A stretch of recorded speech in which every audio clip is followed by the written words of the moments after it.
Okay, estamos en línea. Yeah, we're online now. Yay! Okay, welcome everyone. Oh. Oh my god, I hear myself double. Give me a moment. Did you guys hear me double? I think I do. Let's check something. Oh my god. Hold on. But yeah, welcome everyone to tonight's stream of this. Rexo and make a double. Hey, Proto, welcome. It's so funny that you say that because I was about to say that I hear myself double. So I'm trying to fix that. I don't know if you guys can hear me double or not, but if not, I may see if I can fix that. Get out! You're not here. Okay. You seem normal. Okay, then I think it was just my stupidity. Okay. Okay, you should be able to hear me right then. And I will be able to hear myself fine then. Okay, if there is any problems, just let me know. I will kindly ask that to all of you for being keen.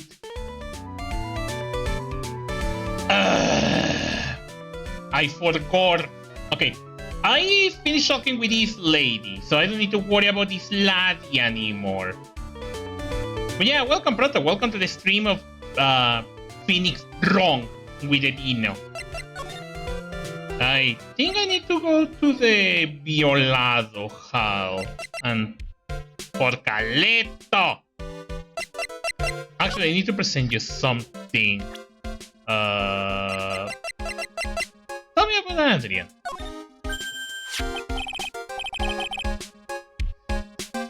Hey, that's me, Adrian Andrews. She's math manager.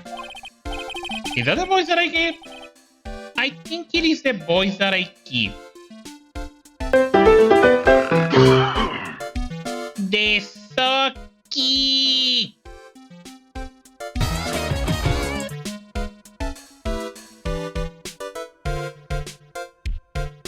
Hey, no problem. It was actually nice to be there and help you.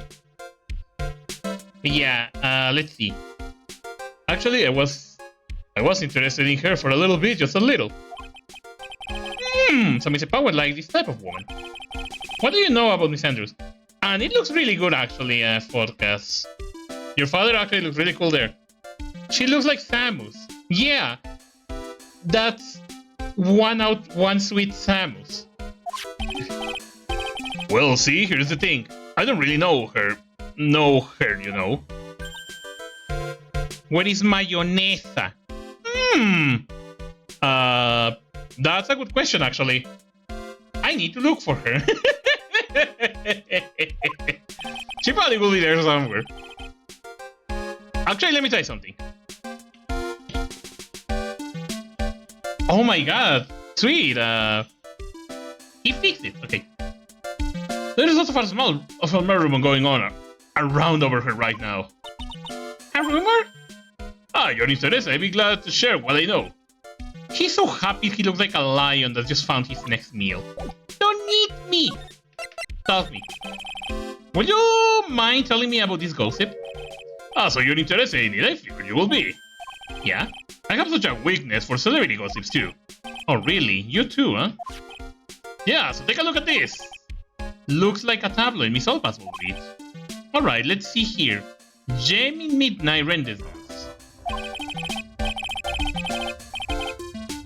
To the mysterious yet beautiful manager to the star MSAA. You see now, don't you? And we got a squash already. We are getting someone squashed right at the beginning of the stream. What? You can stop pretending to be in the dark, Mr. Wright. Juan Corrida didn't have a manager of his own. Which means, if we are talking about a certain manager with the initials AA, Adrian Andrews. Yes, exactly, this is the big news. But it seems kind of odd to a woman, Miss Andrews, together with the biggest rival of her client. Ah, it's that wonderful thing you can only happen between two people. His power looks so happy. First, he's just following along, not having an idea. That's so why he's smiling. Well, like the saying goes, oh man, garbage is another man's treasure. Sleeping. Okay, let's move there to the hallway. Also, let me adjust my screen. It's so weirdly positioned. There.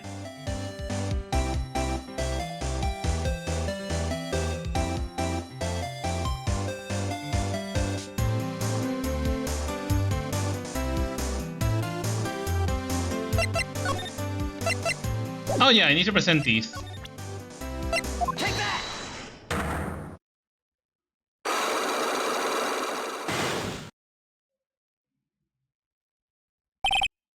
The big Scoopy. Rare.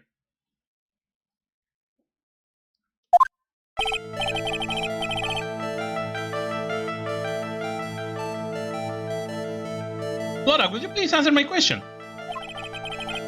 On the night of the murder, rare. Because I forgot to make them rare.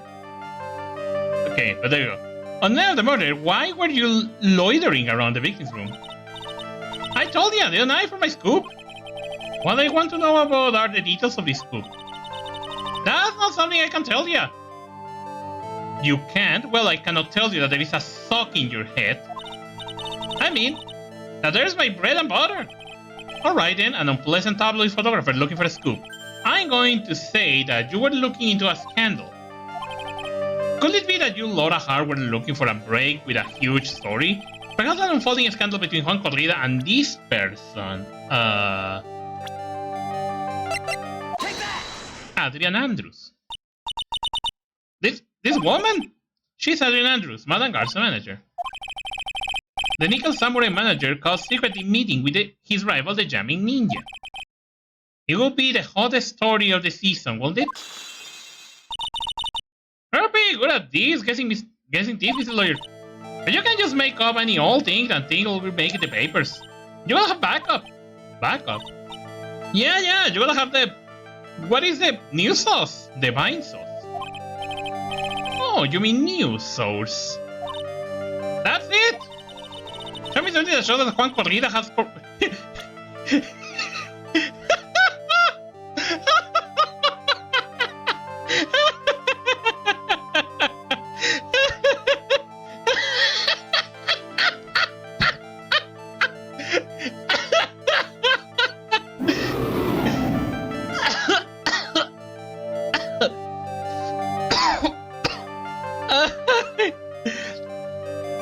Oh my god.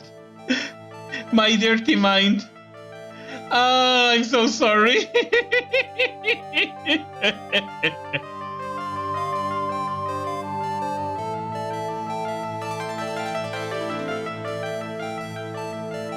Oh my god, I'm sorry.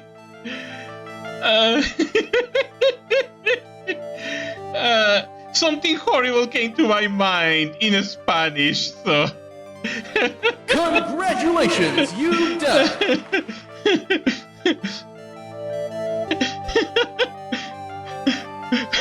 It's because in Spanish, the first thing that came to my mind was... Dame pruebas de que Juan se echó una corrida en Adrian. I'm gonna shut up. Oh, my cheeks hurt. This is the article from a certain weekly tabloid. Jamming Midnight Rendezvous? To the mysterious yet beautiful manager, to the stars, Miss A.A. Mr. Korea didn't have a manager of his own. What's more, his rival, Mr. Engar manager, Adrian Andrews, she has the initials AA. I also got the AA initials, Ace Attorney. You saw this article and then thought that to take some pictures of them as proof. That's why you were lurking around Mr. Corrida's door last night.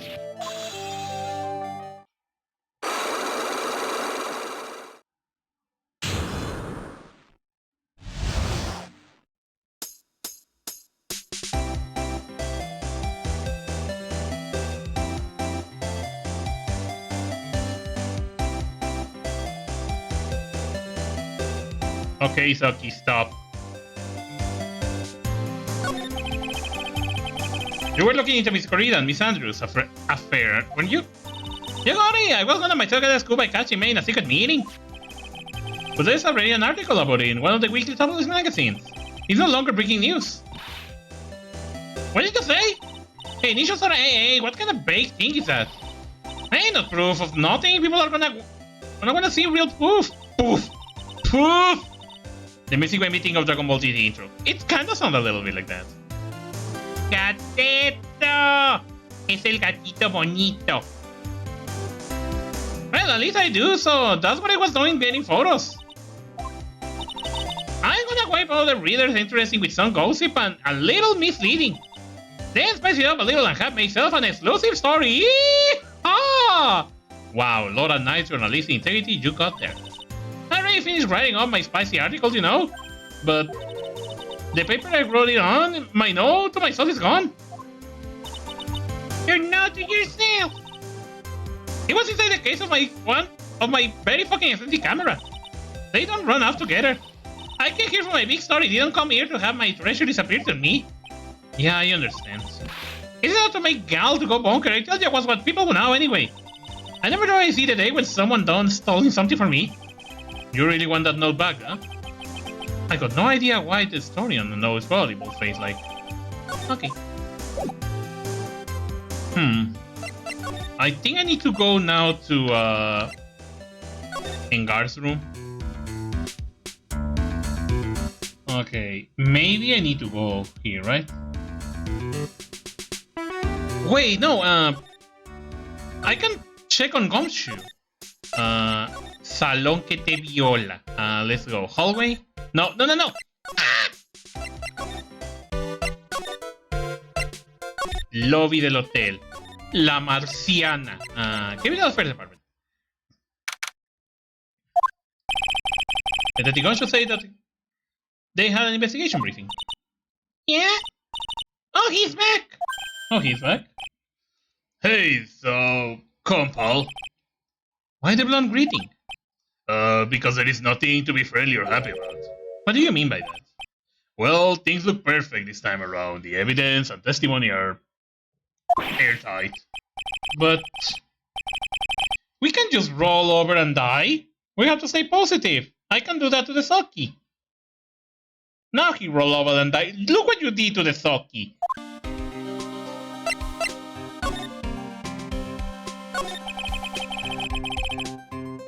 So what do you mean the evidence is airtight?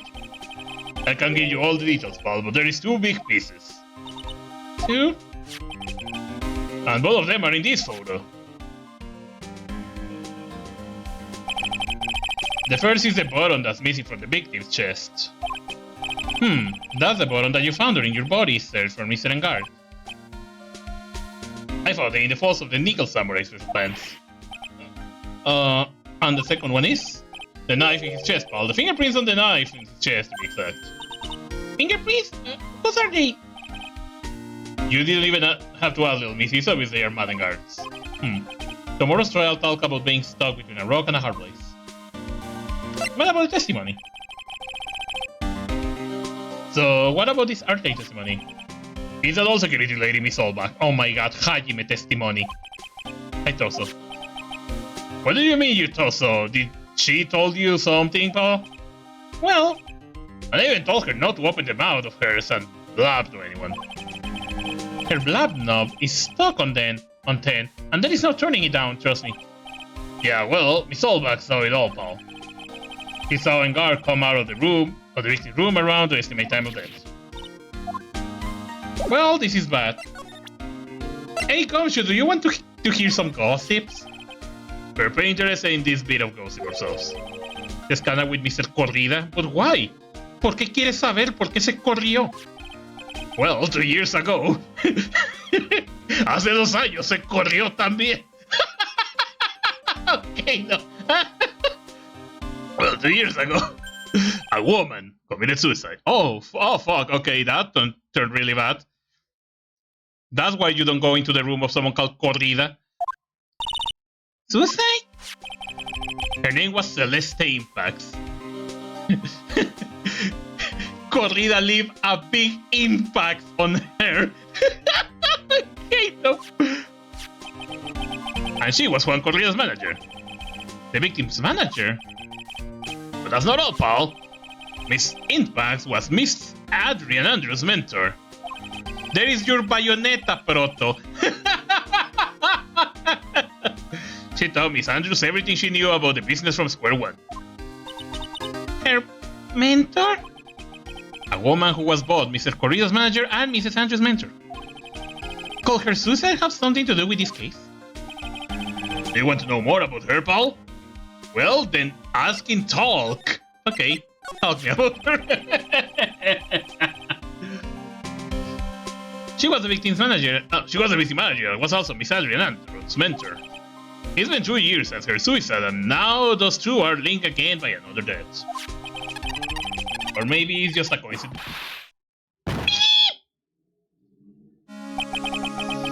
Oh God! Paca! Es la paca.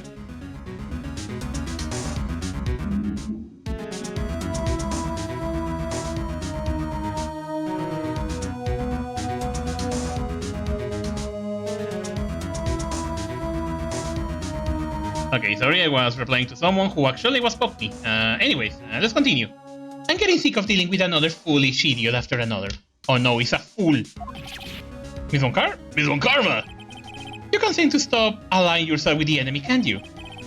I don't need a traitor in my midst. You don't need. I do. Scruffy. You have 30 minutes to go out there. You are no longer needed. Goodbye. Wait, please wait, sir. If I don't get this month pay, I will... Quiet! If I were not for traitors like you... I will won, is that what you want to say?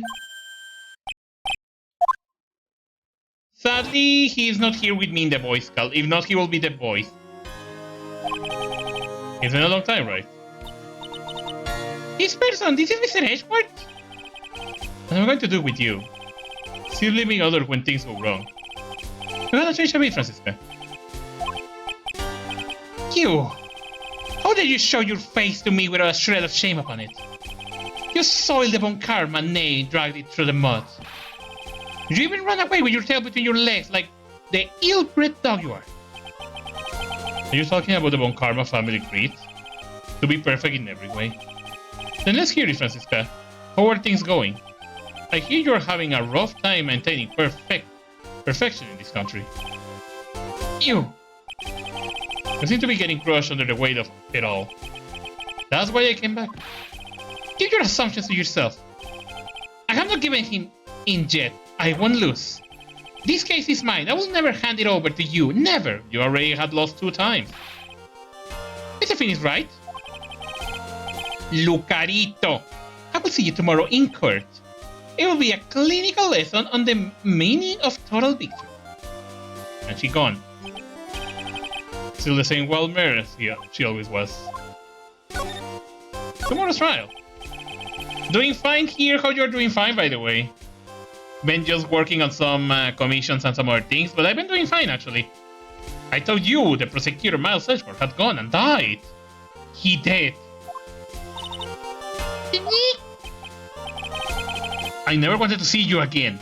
Get the fuck out of here. And suddenly a cat pops. It will be hilarious if I say that and suddenly a cello pops up. I'm indeed a Lucarito. I think that's enough of a warm welcome for someone you have not seen in a year. Are you going to run tomorrow, trial? You hear her, right? That wild mare hasn't given in yet, it seems. Oh no, I don't think I'll be making an appearance. Your hatred for me is quite unhealthy, not to mention one-sided. But I will say one thing. You can't win on your own at the trial tomorrow. What is that supposed to mean? A squeeze like that is called... Yay? I mean, like I say, being a villain, evil dino, conqueror and destroyer doesn't mean I cannot be cute and friendly. I have something definitive that you lack. And working together is the definition of team power, is the power to find the truth. The truth? In order to understand this case, you have to understand a certain truth. Well, if you ever feel the need of my assistance, it's available to you. I'm not in charge of this case, so I can be... Oh, you can be more generous, thank you. Tell me about the Von Karma. A lot of things might have happened, however Manfred von Karma was still my mentor. And a perfect win record is proof of a von Karma. Thing that I just ruined. Because I'm an asshole. Sorry. 1 year ago, you could not establish guilty in a few cases. Are those losses the reason you suddenly disappeared from the prosecutor's office? Did you leave because you had lost your perfect win record?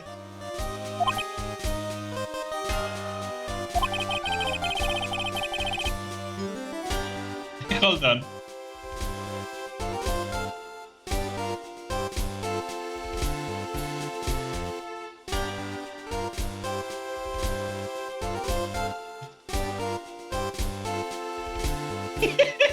I'm joking with someone, okay.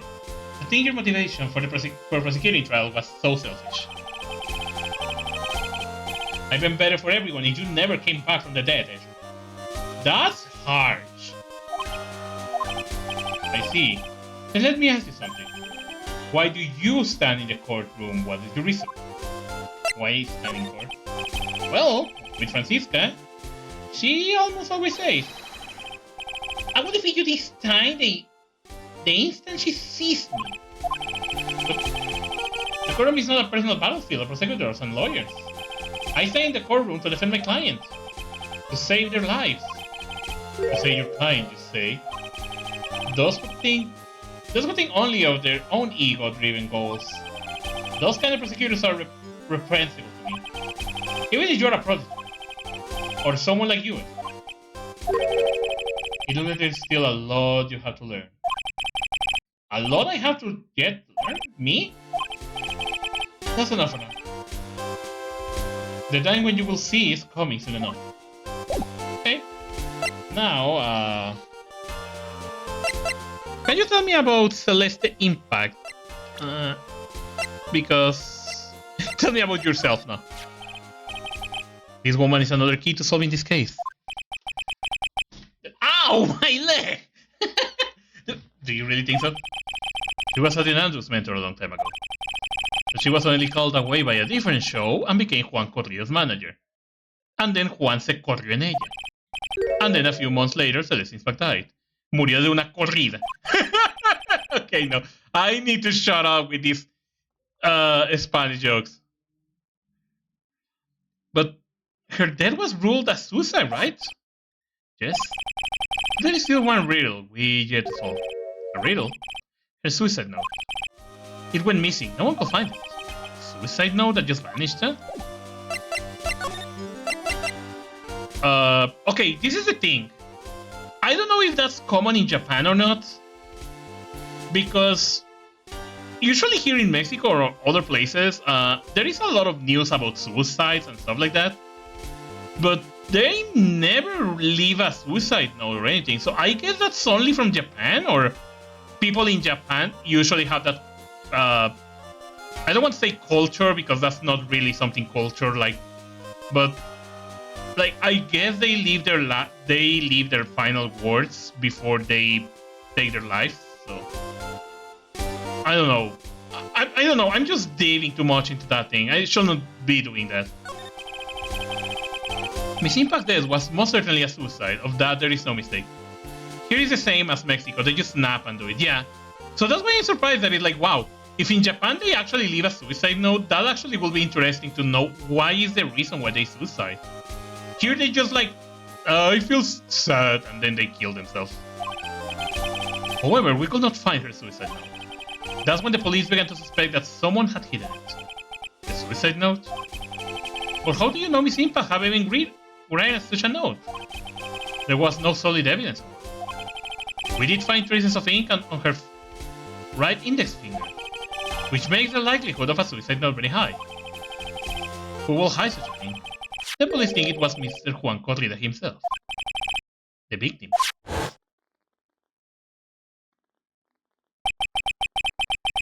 He was the one who found her body, which makes him the only person who had a chance to hide her suicide note. Mr. Corrida hid his own manager's suicide note, but why? As long as her note is missing, any speculation beyond this is meaningless. For now, I think you should look over this. So, This is Suicide Report Part 1 anyway. Part 1? What is the Part 2? Okay, let me check. Celeste Impasse by Juan Corrida. Where are her suicide notes? The scandal. Found next to the victim is filled with forecast juice. Let's go to the hotel lobby, I guess.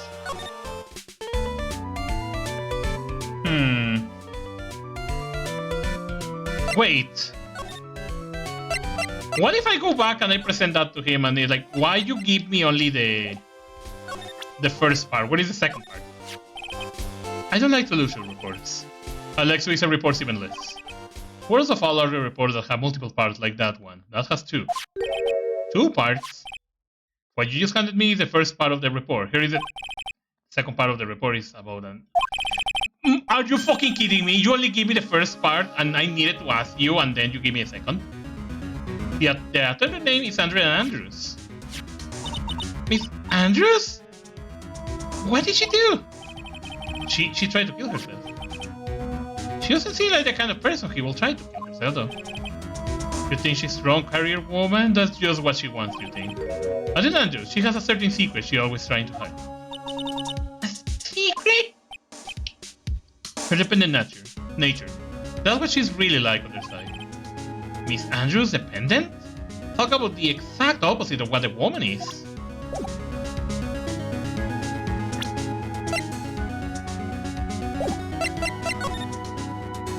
Dependent nature.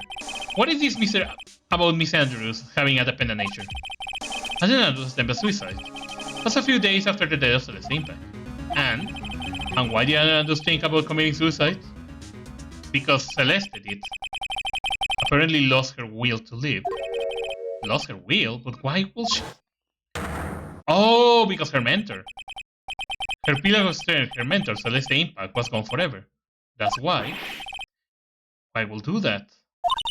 Is it that they call following someone to the grave? After her attempt suicide, Andrea Andrews started to attending counseling sessions. She's someone who needs a person in whom she can trust, absolutely.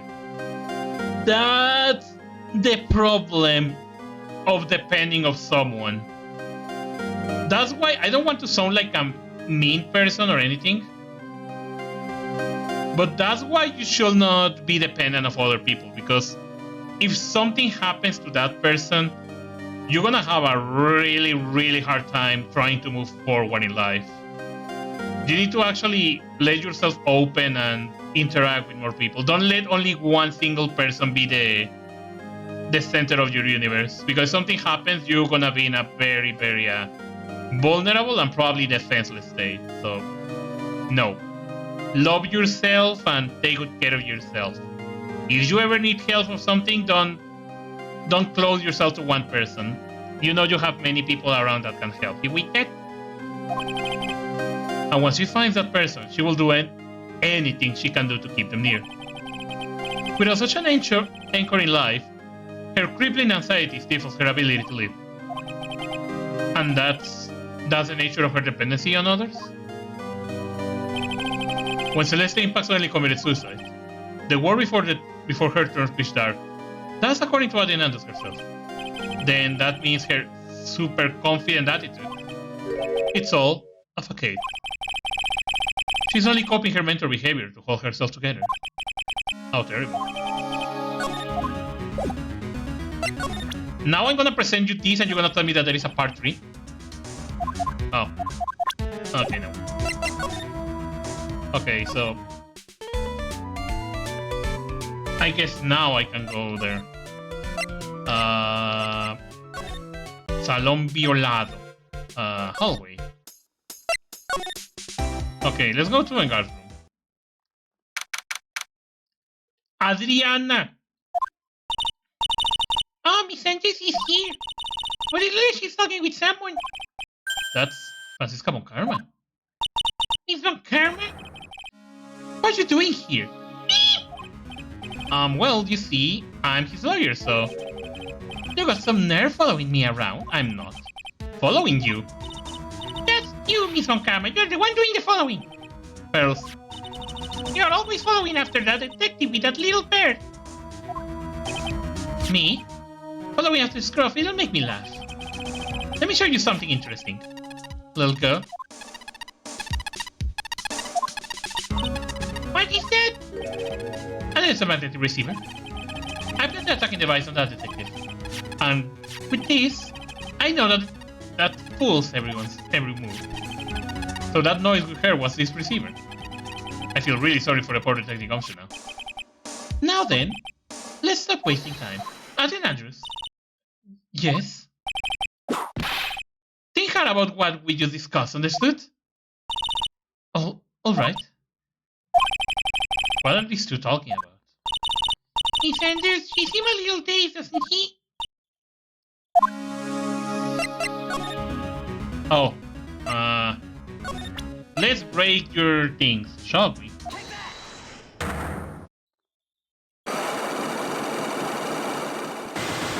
Oh, this is gonna take a while.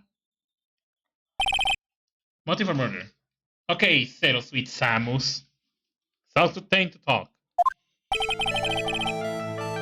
Why was Juan Corrida murdered?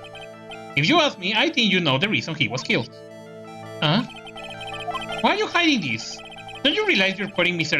Angar's life in danger by your actions? Why do you ask questions for which I have no answers? The truth is, I was not that close to Mr. Corrida. You were not that close? That's right. I never been good at being intimate with another person. You are not good at being intimate with another person. Somehow I highly doubt that. Take that! You and Mr. Corrida had an intimate relationship, did you not? A silly two-rate tabloid article? If you even had half your wits about you, you will not believe such rubbish. Well, it seems quite a few people have already dove into this story. As to be expected in a world filled with crooks and liars. Note to self, stay on her good side. In any case, I despise interpersonal relationships like that. I see, however, whether there was a need for you to get close to someone. Me? Need to get close to Mr. Corrida? As if there was ever such a need. You want to get close to Corrida for this person's sake, Celeste's impact. Take that! Celeste is back, your mentor. How do you know about Celeste? Miss Impact, she committed suicide, didn't she? But it looks like no one knows why. Right before her death, she was Juan Corrida's manager. So I believe you got close to Mr. Corrida so you could find out more about her suicide. You have a great imagination. You might have a future yet, a slimy muckraker for a putrid-rate tabloid. Miss Andrews. There was no mystery surrounding her death. There was no mystery surrounding her death, none. It would be pointless for me to force myself into a relationship for nothing. Is that really true? Was there really no mystery at all? I don't believe you were completely at ease with the way her suicide was resolved. Attempt of suicide. Oh, maybe that was not it. Oh wait, no, it's a suicide attempt. It's a suicide report. Because they never found the thing. Whoops. I picked the wrong one. There you go. His impact, suicide note was never found, was it? It looked like the police were under the suspicion that someone had hidden it. Like, maybe the person who discovered her body, Mr. Corrida? Juan? And Miss Andrews, I believe you told the same thing. That is why you became intimate with Mr. Corrida. I sat by quietly and listened to your insulting ramblings long enough. It's true that Celeste was my mentor, however, allow me to say this again. I had nothing to do with it. I even knew that her suicide note was never found. I'm a person who doesn't care about what goes in the lives of others. That's the impression you like to give, however. I don't think that's who you really are. What? I have evidence that says otherwise. This proves that Celeste's impact was someone very special to you. The attempt of suicide. Miss Andrews, you nearly went through with it too, didn't you? Went through what? Ending your life. Miss Andrews, you look and act like a very strong woman who has it all together. You don't ask for anyone's help, relying only on yourself. Yes, I've been very independent ever since I can remember. However, that is all just a lie. Okay. You always search out people on whom you can depend on. That's... You were dependent on Miss Impact, weren't you? Which is why, when she passed away, you lost everything you had. Stop! When Celeste passed away so suddenly like that, I died a death of my own, but no matter how hard I tried, I couldn't stop thinking about what he became of her note. You must have heard about the police report. The one that said the police suspect Mr. Corrida of hiding Miss Impact's note? You heard about it and told you to recover it from him by getting close, am I right? If that's the case, then everything changes. What do you mean? What topic did we start this conversation on again? It was why was the victim killed? Exactly. Somehow, Miss Andrews, it seems that you have become the one with the reason to want Mr. Correa dead. Me? Miss Impact was everything to you. And then she died. And you will do anything to find out why she killed herself. Even commit murder. Murder? Got you!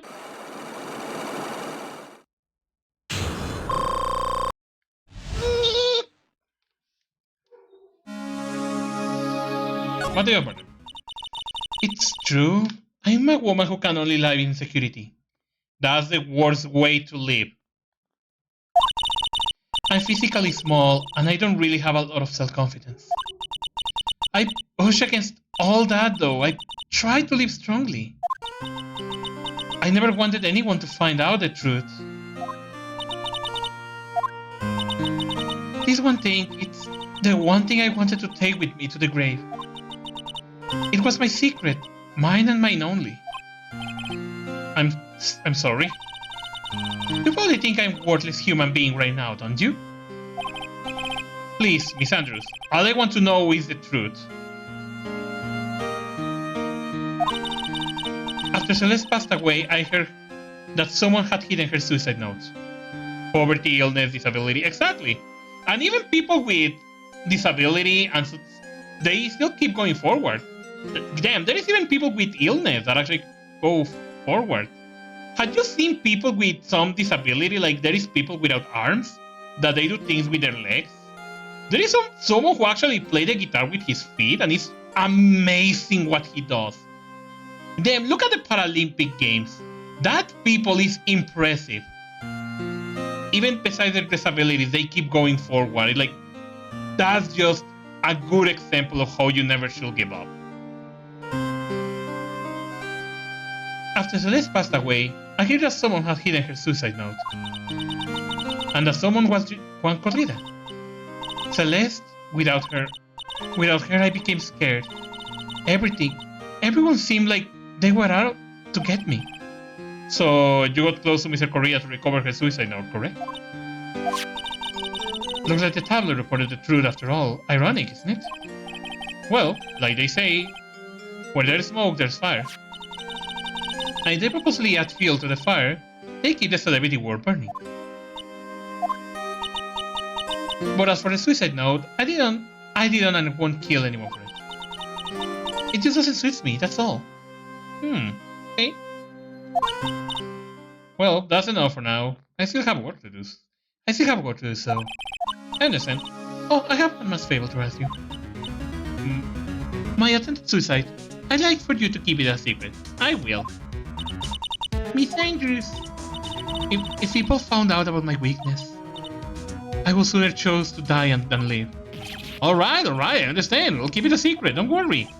Miss Andrews, I guess she's the overthinking type. She probably never says anything without carefully thinking it though first. Thank you for your discretion. Isn't can I ask you something? What is it? Miss Andrews has been playing with that card in her hand since a little while back. That card? Yeah, I guess she has. Miss Andrews, what is that card you're holding? Huh? Oh, this. I don't quite know. It just suddenly appeared in my handbag. La Concha! What is it? It looks like a seashell? That's what it looks like, doesn't it? I honestly don't remember owning this card. I wonder where I picked it up. You're not remembering something clearly sounds like it will be a rare occurrence. Well, I must be off. Leave Sarangar in your capable hands. And there she goes. Barely. Well, I think we gathered about all we can. What about Mystic Maya? Is she alright? Oh, Pearls, she looks so worn out by all this. She hasn't slept at all, and he's been walking all over the place with me today. What's wrong, Mr. Nick? Let's go back to the office for a little while. You're really tired, right? Oh, no! I'm okay, really. I'm fine, I really am. You don't look fine to me. Okay, let's go back to the office. You're gonna stay here until you're free. I don't care about you, you stay there. Wright and Co.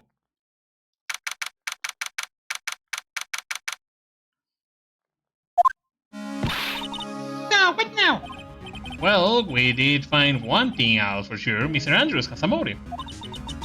Someone poked me. Okay. Never mind, I saw what happened. It was just someone leaving me a note. You made me see back suicide note? That's right. He was also the one that discovered the victim's body, clever. The body, clever. Meep, meep, meep, meep. Oh god, it's Shelly the Killy. Yeah, it is Shelly the Killer. Hello, Riley and Cola office. Oh yeah, it is. Shade, can you do the thing that you say that you prepare something for this and see if it works together? I hope it's not horrible. But you say that you had something prepared for it.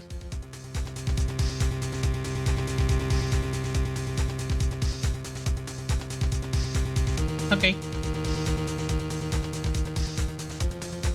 Mr. Attorney, you're not answering her phone. Maya? Where's Maya? As I promised, I have not gone within a few feet of her teeth. Full time. Ugh. Which is why I suppose she's absolutely famished. What? So, I suggest you win a quick acquittal, my friend. At any cost. Would you agree? Wait! Maya! Let me hear her! Very well. Ask Maya! Maya, is that you? Please, ask my sis. Fuck! Maya? Maya? Fuck! He cut me off. That was it. Oh, I'm sorry, Shade.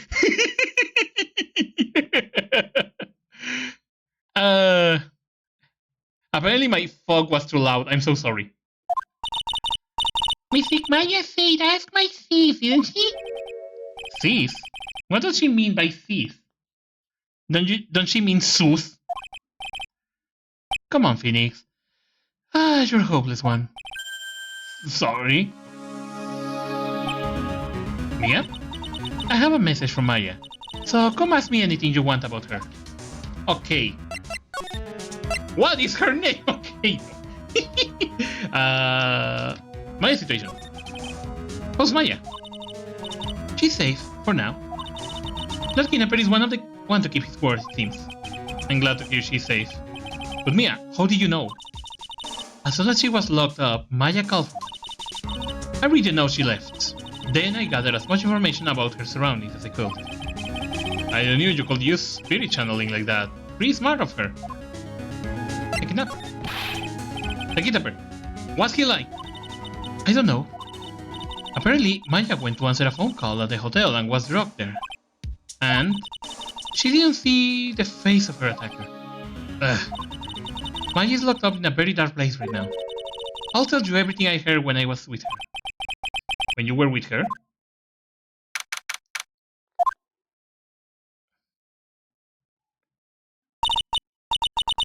I'm starving. I could really go for some apple pie. I mean, at a time like this, sweets are the only way to go. I have to stay positive. He promised he was not going to kill me. I'm not going to die. Sis, I wonder if you are with Nick right now. There's all sort of things built up here, but it's too dark to see. Huh? Someone dropped a card here. It kinda looks like a business card, but there is no name on it. Oh, shit. It's a picture of a seashell, I think. What a strange card.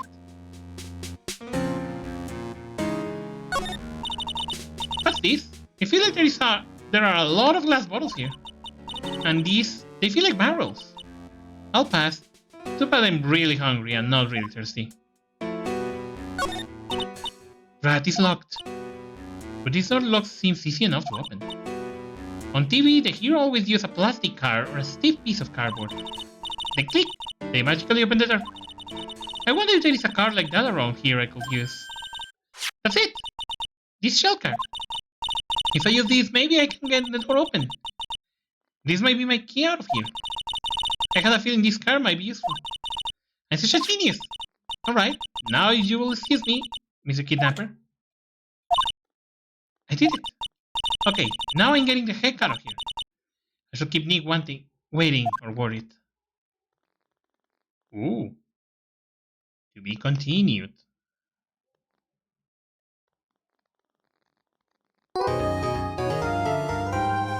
Oh my god. This is where the longest part of this game begins. So, we are about to go there. I save, right? Yeah, I saved. Okay.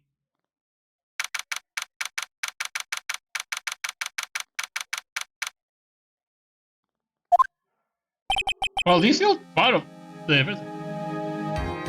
Adrian did it? That's what it looks like. Dude, no way. That woman gonna do anything like that. In court today, there will be a mountain of evidence that will implicate you. A mountain of evidence? I'm certain there is someone out there trying very hard to pin this whole thing on you. You really look like one of Yu-Gi-Oh! GX characters, especially with that red colors. Are you from the Slifer house, by curiosity? Okay, no. Please, Mr. Lawyer. Dude, like I said yesterday, I'm refreshing like a spring breeze, alright? I hate spring, so fuck you. I can't let any sort of scandal ruin that. I understand. Well, it's almost time. Mia, we must get a complete acquittal today. I know, but I can't focus on my situation right now. Or Pearl's either. No matter what, I have to focus on winning this case by the end of the day. Indeed. Well, let's get going. Oh, we got this again. It's him. Oh god, is this big guy again? Holy crap. The fear. No. Good morning. This is it, Mr. Attorney. The day of the trial.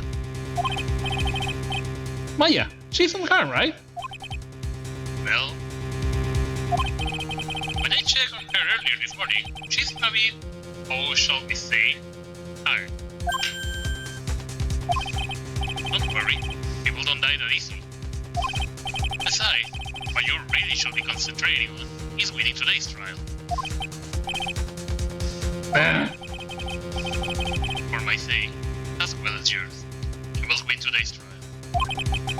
Which is why I sent you a little present this morning. Present? What in the world would you want to give me? You will figure it out once the trial starts. And even if you don't like my gift, I expect you to graciously accept it and win the day's contest, if you please. Wait! Beep. Well, shit. The kidnapper did this. Again. The kidnapper sent me a present. Mr. Lawyer, dude, who was that? No one. It was nothing to do with you, so forget you heard anything. Dude, did your nose just get longer? No. It didn't get longer. But people say the Socky got longer. But I don't think so either. March 22 de marzo.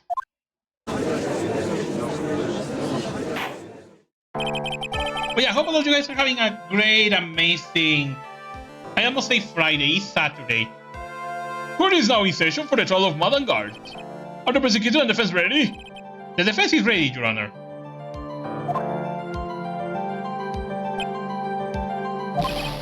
I say, Mr. Wright, what happened to Miss Von Karma? I don't know, Your Honor. Why are you getting mad at me? I'm just a dino. Your Honor? Please be quiet, Olive. Court is in session. If you must tell something, please keep it brief. Now then, what is it? Prosecutor Von Karma has... This morning, Miss Von Karma was shot by an unknown gunman. Oh...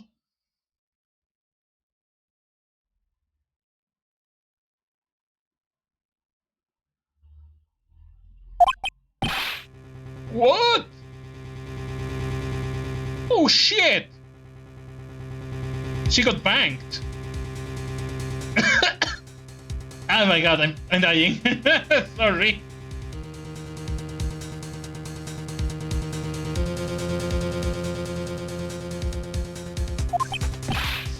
Shot? Somehow. I think it's the present that man was talking about. His present? Miss Von Karma is one of the top prosecutors in the country at the moment. If she were to disappear, it would be to your advantage. Oh shoot! This is totally insane. Miss Von Karma, is she alright? I don't have the answer! She's alive and in stable condition. Oh! Fuck! I mean, what's the fuck? That's good. You are? I thought he showed up.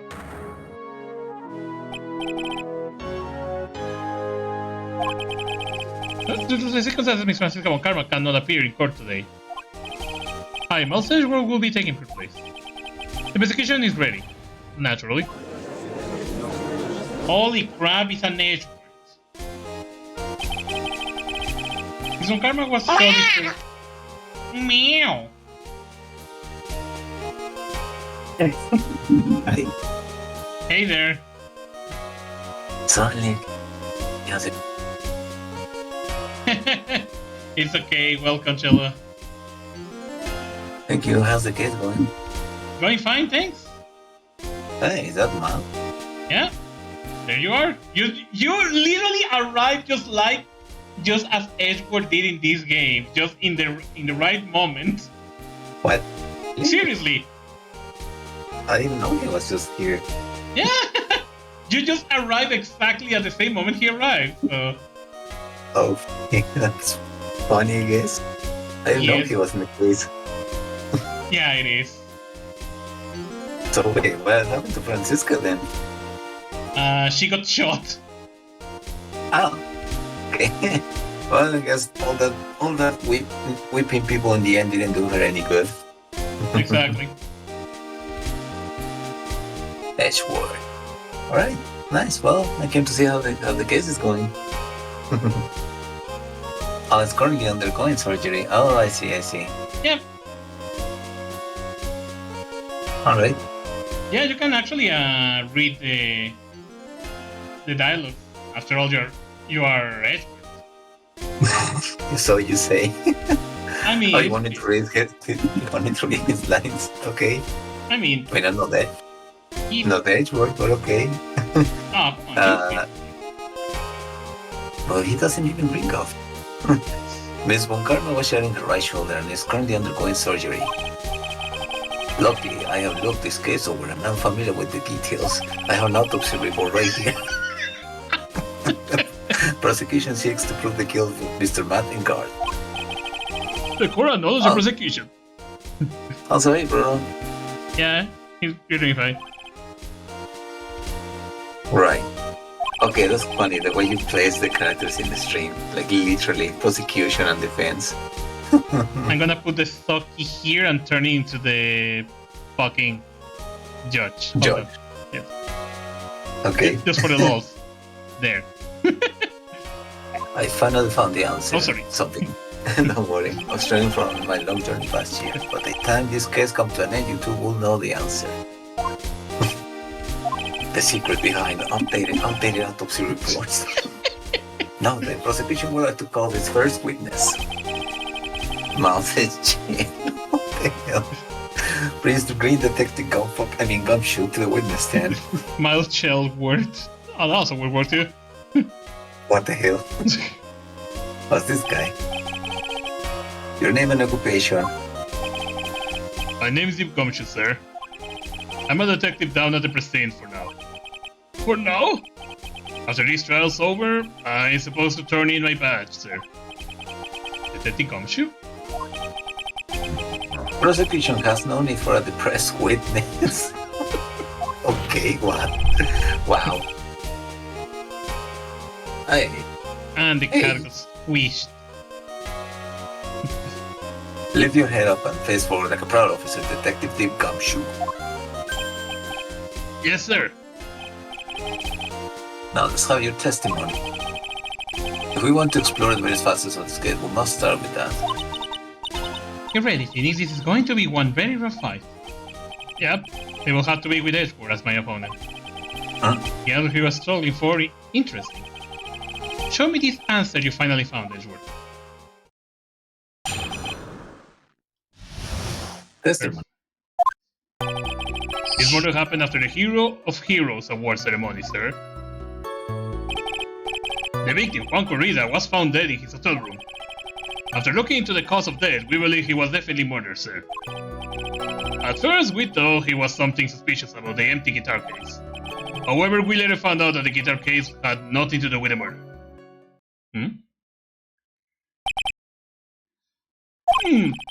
After the award ceremony ended, the victim was alone in his room. Yes, sir.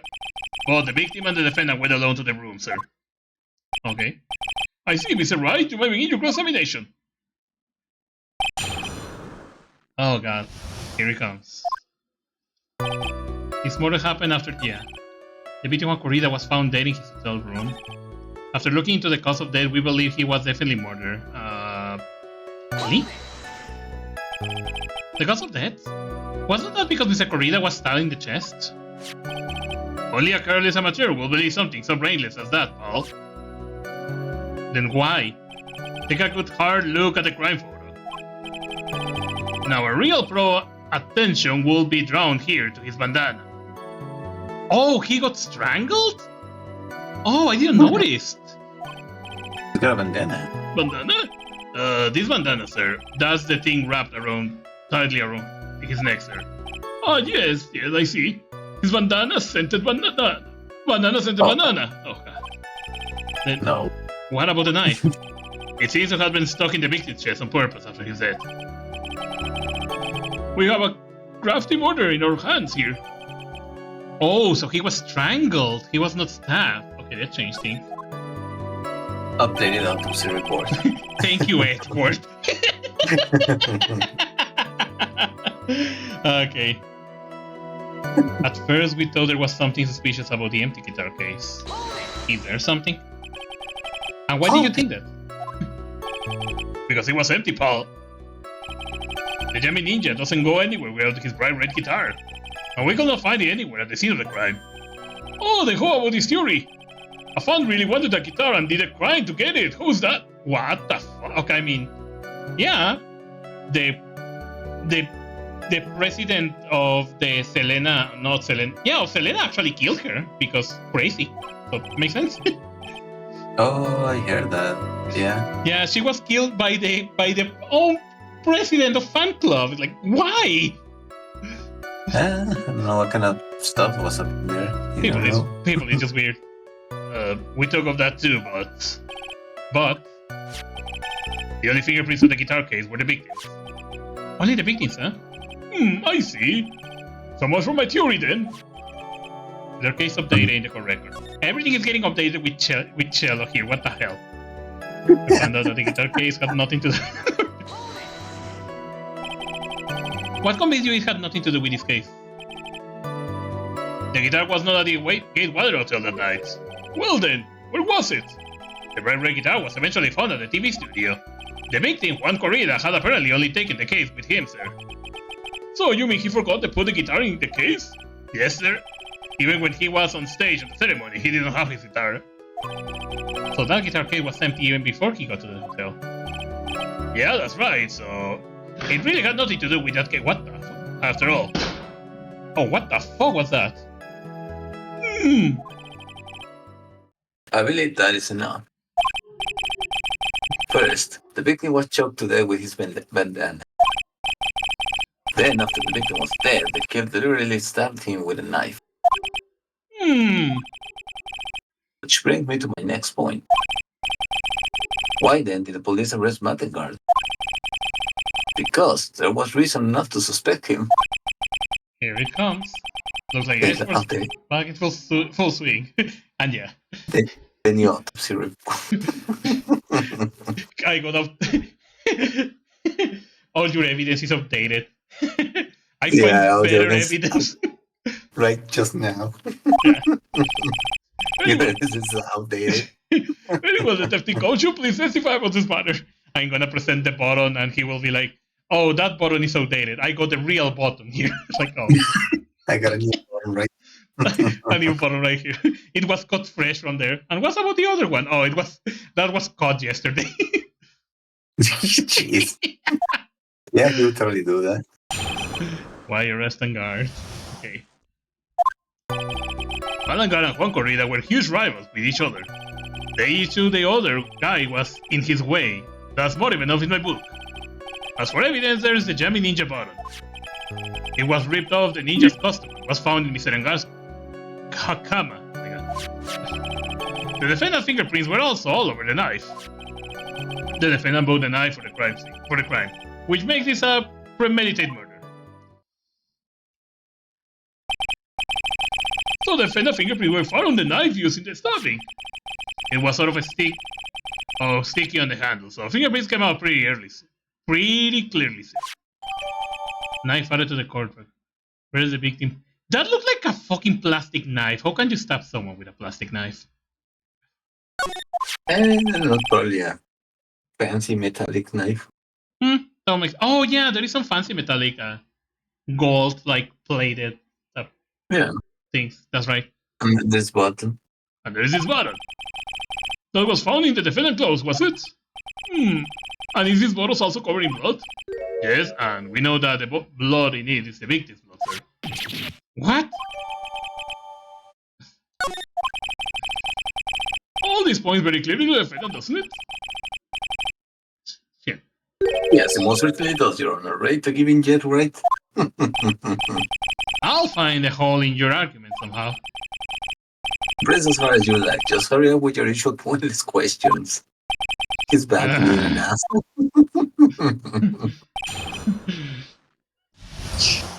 Well, Malangard and Juan Corrida are huge rivals with each other. What happened to it? But in terms of popularity, Mr. Engar won, did he not? Yeah, but you know what's ironic, pal? Juan Corrida was always one step behind Mountain Guard in everything. This year it seemed like he finally caught up, ready for the big final showdown. But Mr. Corrida lost the Grand Prix in the end. That is too bad, he must have been pretty downhearted after losing. He doesn't care.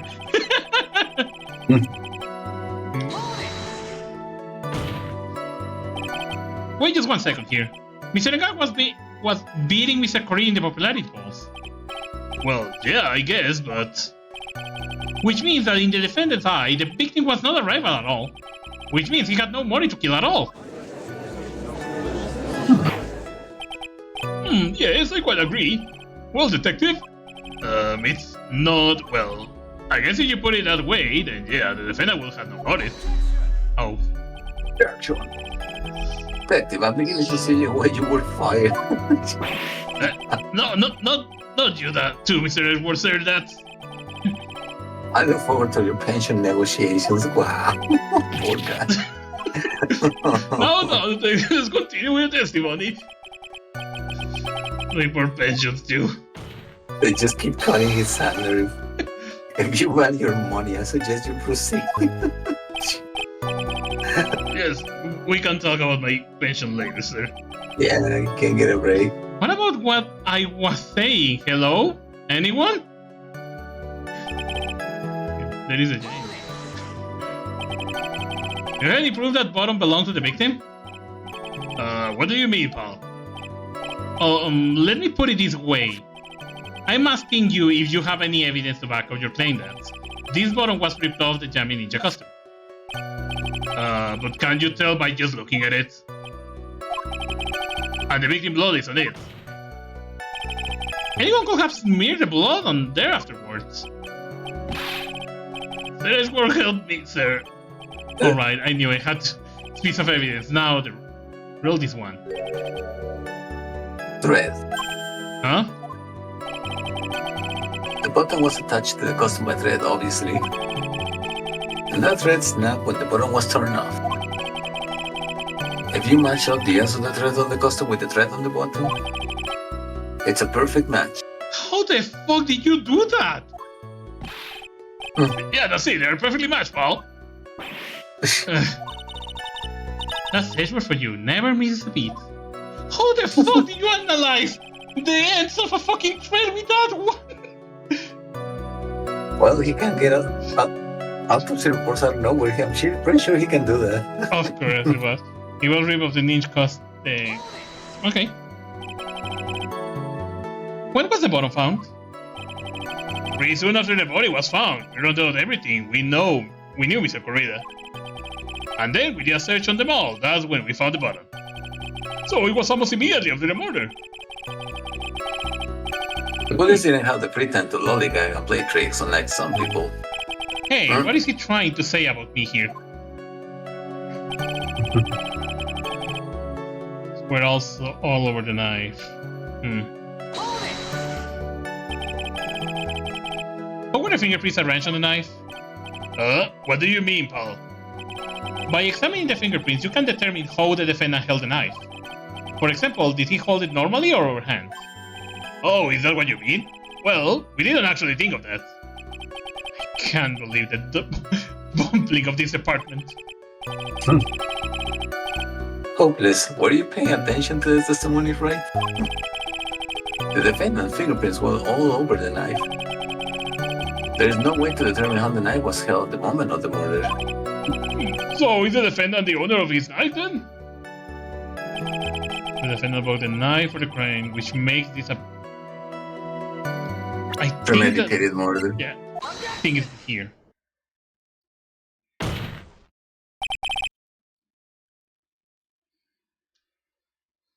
Wait a second, sorry. What? So, the base of your argument that was a premeditated murder is simply that. My client brought a knife beforehand. That's right, pal. The defendant did not buy this knife. Take a good look at the handle of this knife and you will see what I'm talking about. It has a Gatewater seal saying to hit the handle. Gatewater? I think I heard that name somewhere before. The hotel. That's the name of the hotel, the Gatewater Hotel. Uh-oh. The murder knife was actually property of the hotel, which means this murder was not premeditated. Yes, that is very true. It's a very big... What is it, Mr. Edgeworth? I'm sorry, but the defense is simply too careless. What?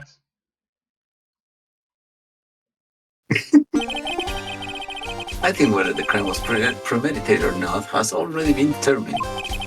How so? I admit this knife is hotel property. But I got an updated knife. I got an updated knife, yet this knife is outdated. there is no one currently on the police force that is dumb enough to not to realize this. But I didn't... Oh. But the question is, where did this knife come from? Why, that's obvious. It came from the victim, Mr. Corrida's room. Sorry, but that is incorrect. The victim ate at the last meal before he was murdered. With that being the case, there is. Yeah. I'd like to draw the court's attention to what is on top of the table. There is a There is knife a and a knife. fork on the table. It's okay. It happened. Then, I thought it was Edgewood. where in the world did this knife come from? Oh god.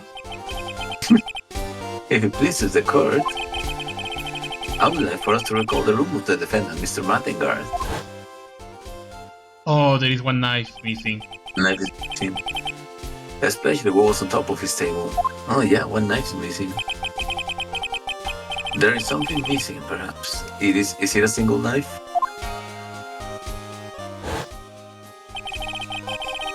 We investigated the leftover dishes for fingerprints, and while we were investigating, we came to the conclusion that Mr. Mattengard's knife was missing. Ugh. Mr. Guard had gone to the victim's room with the knife he had used during dinner. Why would he carry a knife on a visit? To kill, of course. And with that, I believe the prosecution has proven this was a premeditated murder. Wow. Amazing, Mr. Edgeworth. Absolutely brilliant. A brilliantly clear deduction. It seems like Edgeworth had this plan from the very beginning. It'll be one of these traps, and I just walked along into it. A murder weapon with fingerprints and a bottom from the victim's costume. There is quite a sizable amount of evidence here. I can simply say that any further deliberation is a waste of your honor's time. Although, I wouldn't mind if the defense were to present evidence not yet shown to the court. Evidence not yet shown?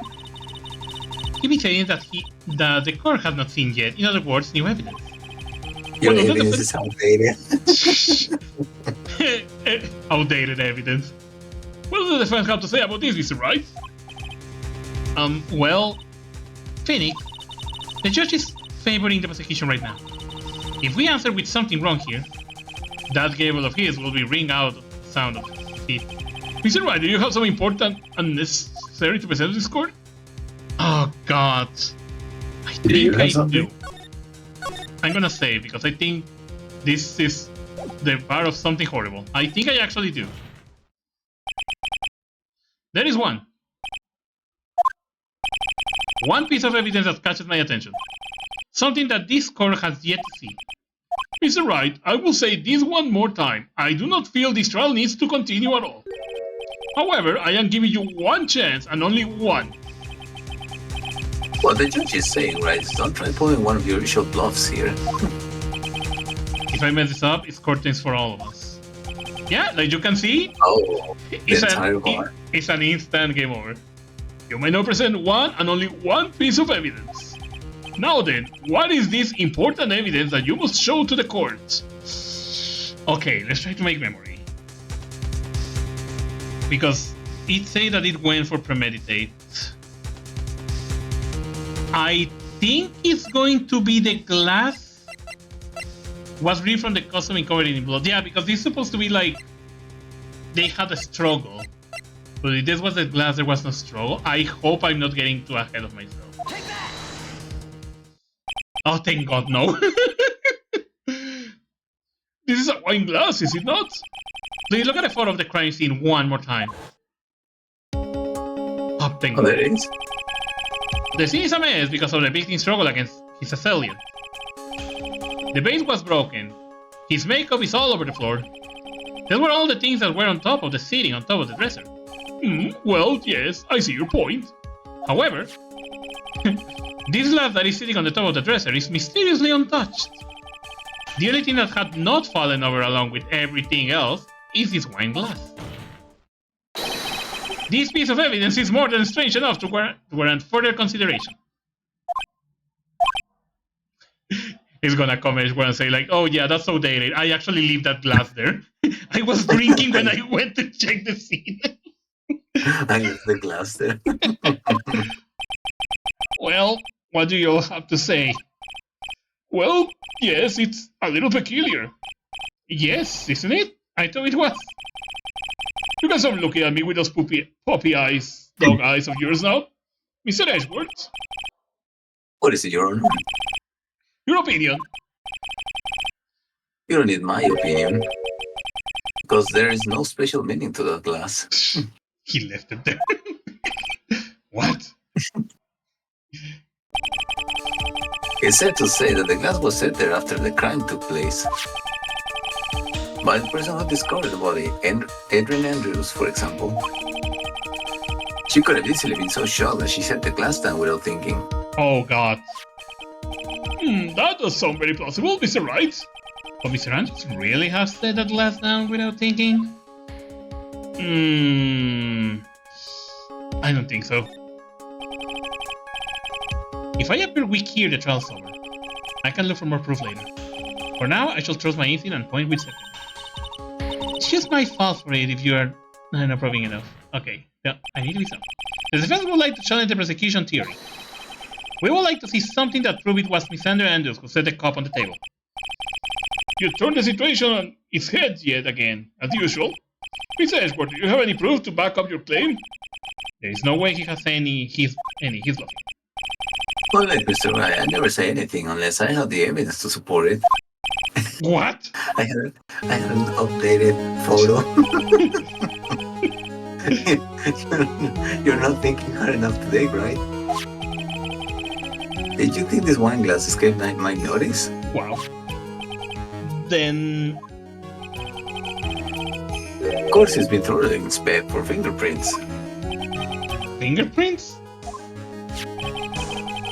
There were only one set of fingerprints left on this wine glass. Only one? Well, whose were they? They were not the victim nor the defendants, rather they were one of Adrian Andrews. Of one Adrian Andrews. What? Oh, your glass was outdated. Here, have a new one. Have a new one. That is why I said that the person who had discovered the body had left it there. Are we down here, Mr. Wright? I can't believe I fell into another trap. Mrs. Andrews was probably holding the glass when she went to see Mr. Corrida. But upon seeing his dead body, she was stunned and set the glass down on the dresser. What you just say makes a lot of sense. Now do you see it, right? You can't change any part of my scenarios, it explains everything all too well. I thought long and hard this past year about what it means to be a prosecutor. And from here on out, I will show you the answer I have come to discover. Wait a second, Mr. Edgeworth. I think the prosecution has proven enough evidence for me to enter my verdict. Unfortunately, I cannot allow you to pass judgment yet. Oh. The prosecution has yet another witness we would like the court to hear from. Another witness? Yes. By leave. Please bring in the next witness. I think the word is Mr. Edgeworth thinking. Oh, fuck, no. Oh. Look who it is. Now then, witness, please state your name and occupation. Hey, whippersnapper. Hey, whippersnapper, will you kindly fuck me? Okay, no. Fucking animation. No. Wow, rude, okay.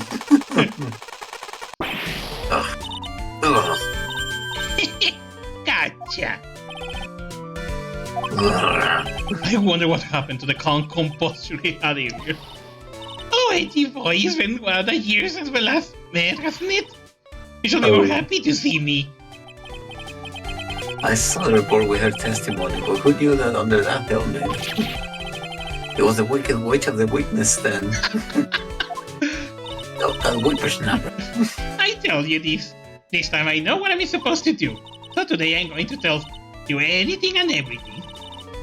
Even things that don't have to do with a terrible crime. Miss Witness, a terrible crime is all this court needs to know. Oh, Josh, I'm talking to my dear Edgy Wedgie right now. Don't interrupt us, Grams. Yes, madam. No, please, by all means, interrupt her, please. Anyway, witness, your testimony, please. Jeez. It's true what they say that you're that hothead nowadays. Not that I mind at all, Edgy. Now then, well, what shall I start with? The witness was on security detail at the hotel on the night of the murder. Is this correct, Miss Olbach? It was a great job being able to see my dearie Juan. I was almost too much for my little heart to handle. You mean you were a fan of the victim? Look, everyone is crazy over that and Guard saying he's cute and a fresh way or something. But not me. I wouldn't say anything so silly. After all, I have no interest in a little child like him. The only interest in a real man, Juan Corrida. But those two were the same age. Anyway, as I was saying, I was sitting in front of his room that night. Oh, very well. Please tell the court what you witnessed the night of the murder. Why she? Leave it to me, Auntie Pooh. God, why is she? Okay, what did you see? Anyway, after the ceremony, I went to peace around in the hallway in front of his room. There was something I was interested in finding out, you know? Well, since I was on the job, I made sure to keep a good eye of the whole time. That's when someone showed up. It was a man coming out of poor Juan's room. It wasn't Guard, Madam Guard. He was trying to sneak his way out of Juan's room. So Mr. Guard came out from the victim's room? See? It has to be him. He's the murderer. I see. Well, Mr. Wright, you may begin your examination. God. I took to examine this crazy lady. After the ceremony, I went to peace around in the hallway in front of his room. It was something I was interested in finding out, you know? What is that? Something you were interested in. And just what was that? It's not something I think I can just go around telling everyone, you know. It's no secret between me and Juan. Oh, and Edgy Pooh, of course. Mr. Edgeworth, what is this thing she has interest in? I have no idea. I despise gossip, Your Honor. Gossip? But should it prove relevant, we can always have it appended to her testimony later. It looks like we shouldn't force it right now. And did the witness stay in the vicinity of the victim's door the entire time? Joey keep a good eye the whole time. Nothing strange. That's when someone showed up in mask coming out of Fort Juan's room. Madam Guard. He was trying to sneak his way out. Okay. You saw my client. Are you sure about that? Yes, see. Really? I'm not Brad. When I say someone, I saw someone. Why do I get a sense of deja vu? Maybe to avoid repeat of last year, I should delve into a bit further. Defense phase. Actually, the clothes. Please tell the court about the man's clothes in more detail. What a troublesome man you are, really? As if something like that matters. But it does. Now, what was it? Oh yes, it was that thing. What thing? That gaudy thing he always wearing, the racing jacket. Ah, he was wearing that on the station center too.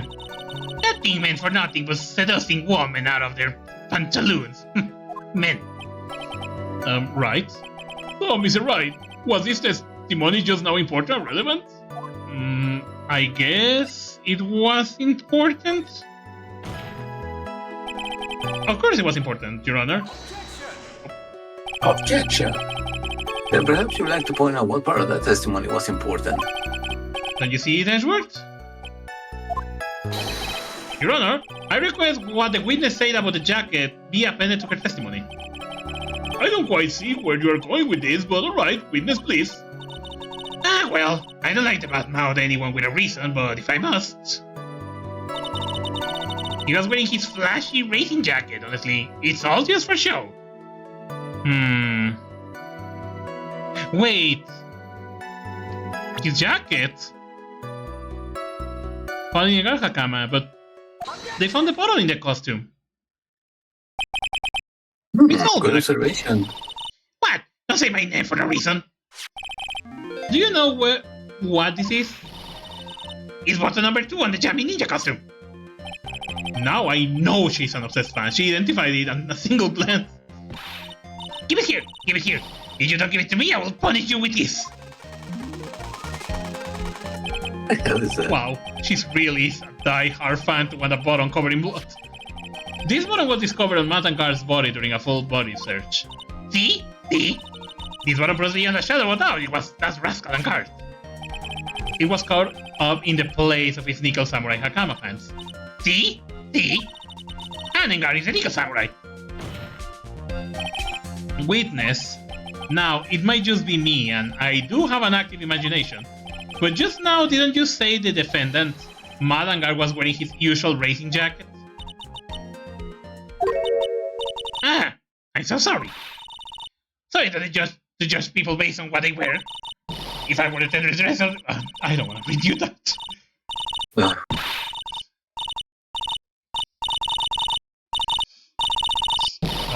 Yeah, oh god. Oh, jeez. Can someone shut up her?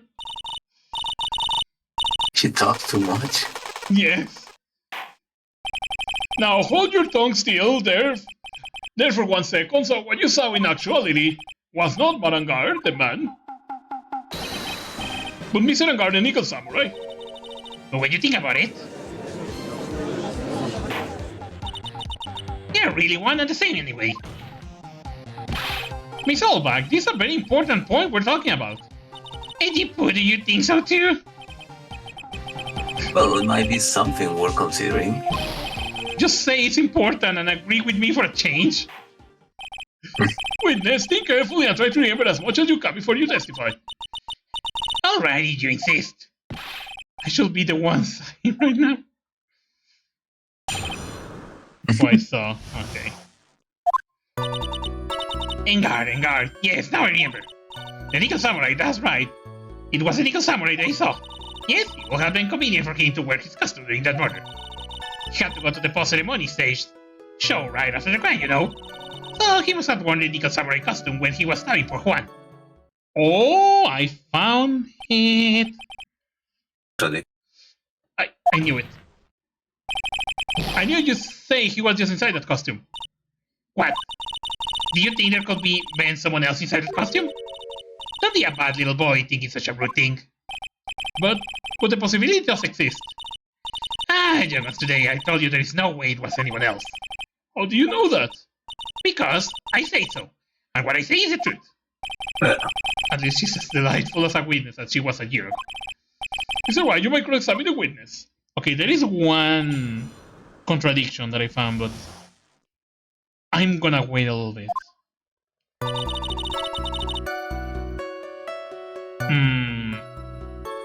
Yes, now I remember. Nickel Samurai, that's right. It was a Nickel Samurai that would have been convenient to wear. Gotta go to the post show. Can we talk about how Edgeworth will have won this witness? That's true. She must have worn that nickel costume when he was stabbing poor Juan. But we already proved that it was not being stabbed. Please, take a look at this. Yeah, so it's an eye, big deal. If you're trying to scare me with that, I'll have you know it won't work. No, that's not my intention at all.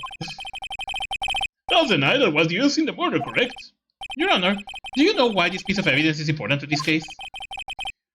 You don't even have to ask it because the defense fingerprints are on it. Is that what you're driving at? That is exactly what I'm driving at. What are we driving at and whose car are we driving? Yeah. If Miss Angar was actually in the Nickel Samurai costume at the time of the murder, then it's impossible for his fingerprints to have been left on this knife. Actually, he will have wiped all previous fingerprints on this knife right off.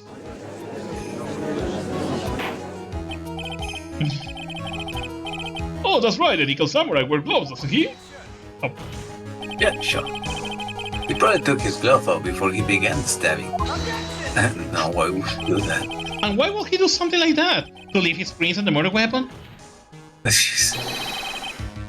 is no way he will do something like that. However, there is one possibility.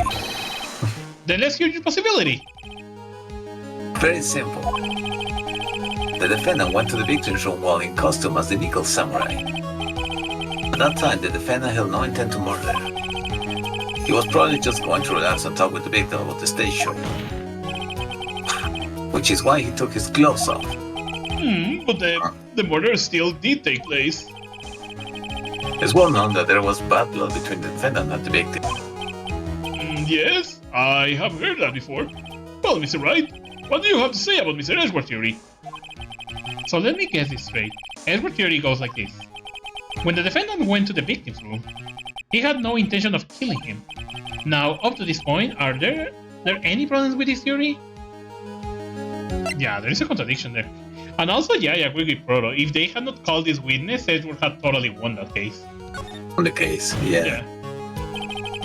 His theory contradicts something in an earlier testimony. What are you babbling about? He didn't really need to call the witness, that is true. Exactly. Now, for argument's sake, let's suppose Mr. Engar was the killer, if that's the case. I think it's impossible for the killer... Oh, it's you. It's okay. No, it's okay.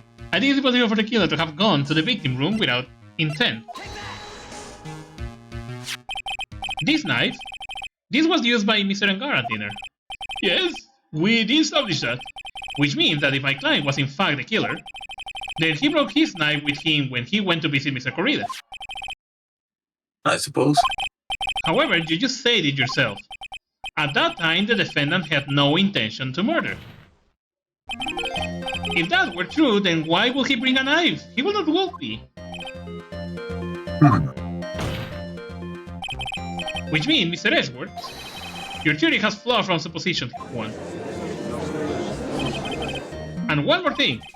If the murderer was wearing the costume at the time of the murder, then there should be glove marks left on the knife. Which means the defendant's fingerprint should not be all over it like bees on a hive. And that brings me to my final point. This knife was planted by the real killer to hide their identity and mislead us.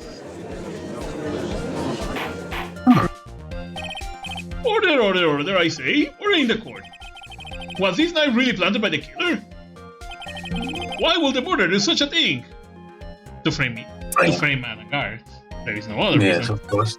Yeah. It's to frame my client, Mr. Engard, of course. To frame? Objection. Are you forcing the interpretation just a little too hard on this one? But we established that the witness saw the Nickel Samurai in costume. And if that were true, then there should not be a single fingerprint on this knife. Witness.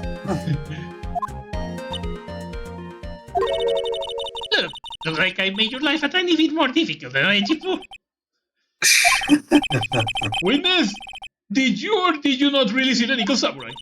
Well, I guess at first I might have forgotten, but... Are you saying you mixed up Mr. Engar with the Nickel Samurai, his character on TV? But I mean, I can't really do anything about that now. Look, I was waiting around in front of the doors because, well, I was not waiting around for the Nickel Samurai, that's for sure. She wasn't waiting for the Nickel Samurai. Alright then, who were you waiting around for then? That's a secret to anyone outside of security. I have a feeling that you were waiting for Mr. Juan Corrida, am I correct, witness?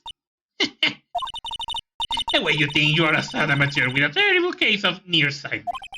Oh, Amateur? Me? What am I amateur of?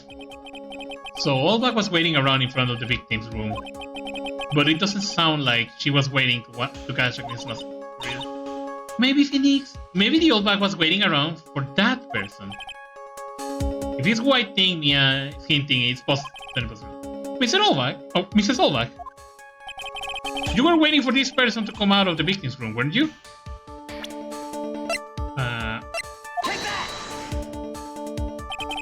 Who is this person?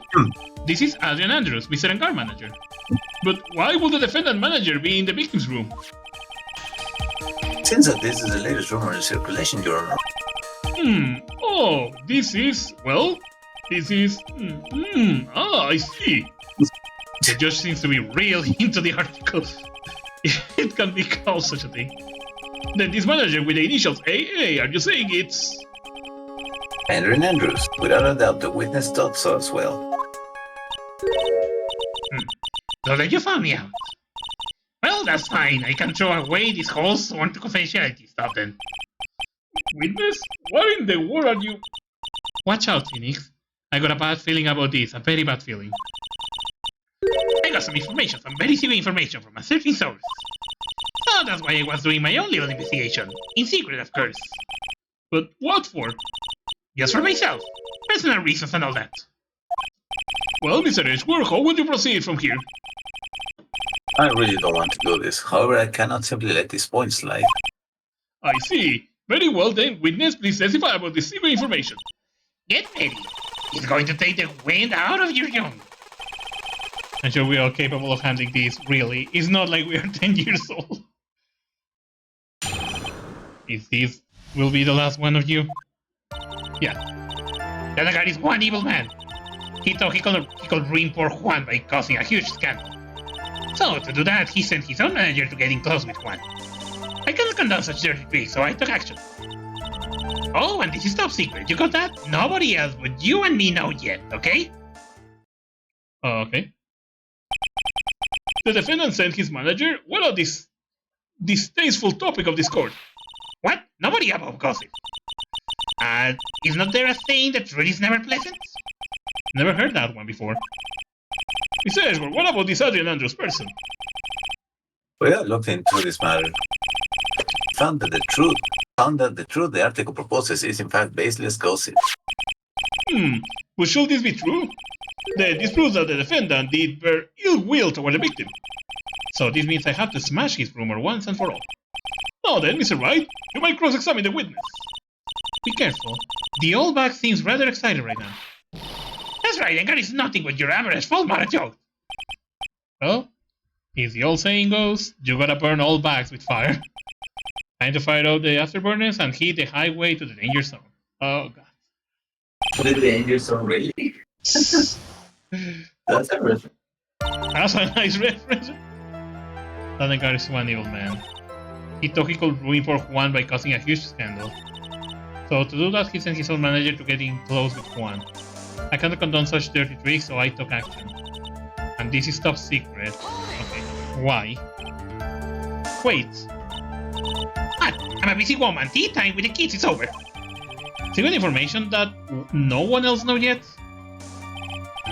If that's true, then how do you know this secret information? Well, that's because I'm a pro. Yes, that's it. It's a secret. Even if you drill a hole into my brain, you will never find out. How in the world did that old bat get such a secret piece of information? Oh, wait, I think I know. Present evidence. So, no one else is supposed to know this secret information, correct? If that's true, then why do you know it, Mr. Oldback? Why are you looking at me like that? Stop that! Witness? I hate to say it, but this is how you came acquired the secret info, isn't it? You stole the camera? The investigative photographer, Laura Hart. Oh yes, I remember that mischievous girl. She reported that she had lost a certain note she had written to herself. She reported such a thing? On that piece of paper, she had written down some of her outrageous impressions about the relationship between the victim and Miss Andrews. What? Outrageous idea, you say? No, I said impressions. Then everything written on this paper is completely meaningless. Aha, that's it. That's the note. No, you see, it's something completely different. This is my top secret list of groceries to buy. Yeah. Then you are the one who took Miss Hart's note. I'm a huge fan of Juan, that's why. That infamous puffy-haired whippersnapper. She's working with the evil Gengar. She said to herself, and God, I'm his sidekick. She was so happy smiling like a silly duck. I was only checking that she had read it. And you believe me, don't you? I was only trying to help out like the angel I am. It's only one piece of paper. I've never taken anything else before. You really should come with a supply of cheese to match your vintage wine. Well, it was only a piece of paper, I suppose. We can overlook this just this once. She looks like she's really sorry. Shall we forget her? No. She deserves more pressure. If I let her now, she will get away. I had to find some way to inflict that deafening blow to the prosecution. Witness, you say that the only thing you stole was that note.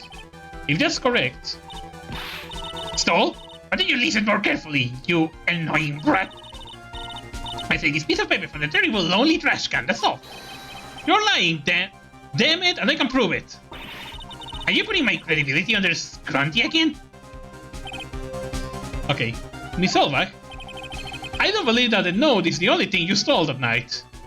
So now I need to present the camera. Oh. Here. Miss Solvak, that note was with a camera inside its case, wasn't it? A camera? Yesterday, Laura Hart was raising a huge stink over her camera. She keeps saying something like, my new sweet 1600 camera appeared on me. Why? Why? Witness? What is it, Gramps? If you have the note, then it's only logical that you have the camera too. Laura, you found me out again, Sonny. Is this the camera you're looking for? That's... What? Even though I look this, I'm still a person, you know. I still eat meals like you. I fall in love and borrow things from people. I think the definition of borrow is a little off. I saw that woman business card and that's when I noticed it said, Slime by celebrity photographer extraordinary. Well, when I saw that, I had to know about the sort of pictures she had taken. I'm a shell security guard. It's my business to know these things. Oh, God. It's crazy. She's going delusional. Really? Check these camera photos, hurry! We must examine them at once. Oh God, it's gonna go crazy, I hope. Well, Mr. Edgeworth, what do we have here? Oh, sorry. There's only one photo that seems to be relevant to this case. Please present it to the court. It's okay, don't worry. Oh shit. That's the samurai. This is the Nickel Samurai. See, I told you that's the guy I saw. This proves that the witness was not lying earlier about this matter. Laura's photo answered the court. What does all this mean, Mr. Edgeworth? This photo by itself does not prove that the person in it is the defendant. However, in his own confession, Mr. Engar clearly stated that at the time of the murder, he was still in his Nickel Samurai costume. If that's the case, then this Nickel Samurai is... Yes. The defendant? Shit! How did it come to this? I think this brings us to the end. We have examined every piece of evidence thoroughly. Final comment, Mr. Wright? The court will consider them before we close. Do you agree that this photo is decisive evidence against your client? If this photo really is decisive, then we're done for. But if I raise an objection here and blow it, I will put Maya's life in jeopardy. I can't make a mistake here. There is only one road out of this mess.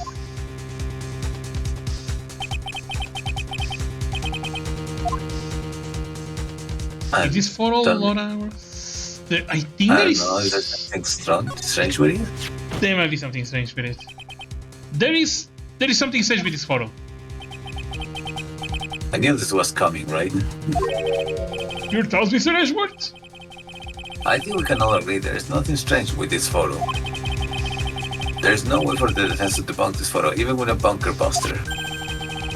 Debunk with a bunker buster? Is that what you're planning to do, Mr. Wright? Anyway, please look at the photo one more time. If you really believe you can honestly find something wrong with this photo, then you should only need one chance. Again.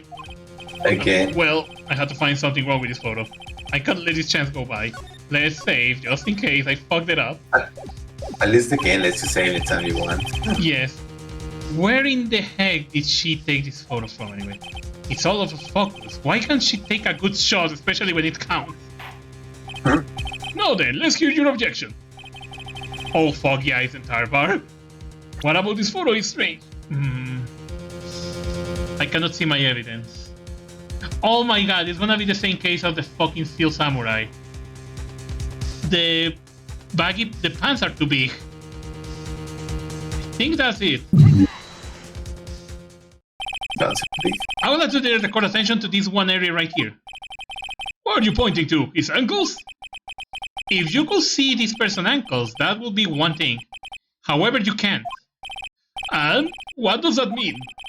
The custom person in this photo could not have been Mr. Engard. What is the meaning of this? Good observation. I wonder if you would care to elaborate with actual facts, that is. Let's take a look at the Nickel Samurai poster. Oh yeah, there it is. Good observation. Please pay particular attention to the area around the bottom of the hakama. His socks? You can see his socks. Exactly. However, in this photo... Can't. The Nickel Samurai is clearly holding his Kakama up just to walk. There is only one explanation for this. The person inside this costume is clearly much shorter than the defendant. Oh my god, it's like a recreation of the first one trial of the Steel Samurai. Somebody else wearing the outfit. Yes. Alright, I think I turned things around for myself this time. That's curious. Huh? What is? Edward is unusually calm today. That's true. He's just letting the trial run itself as if he's only along for the ride. Along for the ride? What do you mean by that? I can only guess that perhaps he doesn't feel under attack at all. He doesn't feel under attack? Then I have not damaged his case at all? Mr. Edward, where does this leave us? If the person in this photo is not Vanguard, then everything the persecution has tried to prove has become meaningless.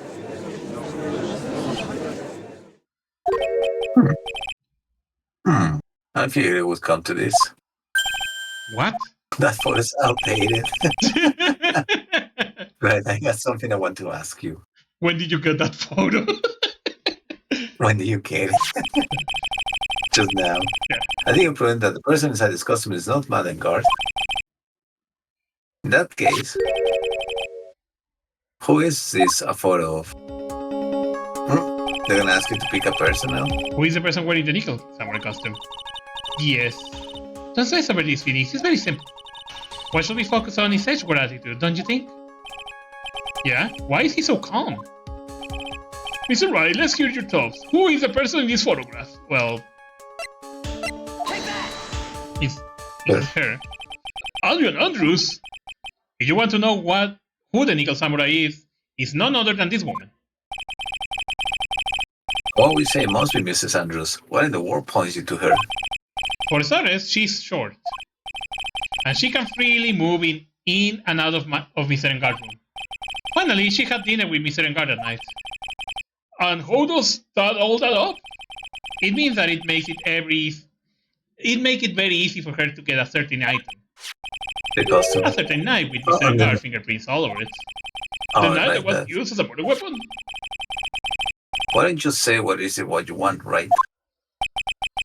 I have to do this now. It's my last chance to turn things around. The defense moves to indict Mr. Adrian Andrews in the murder of Juan Corrida.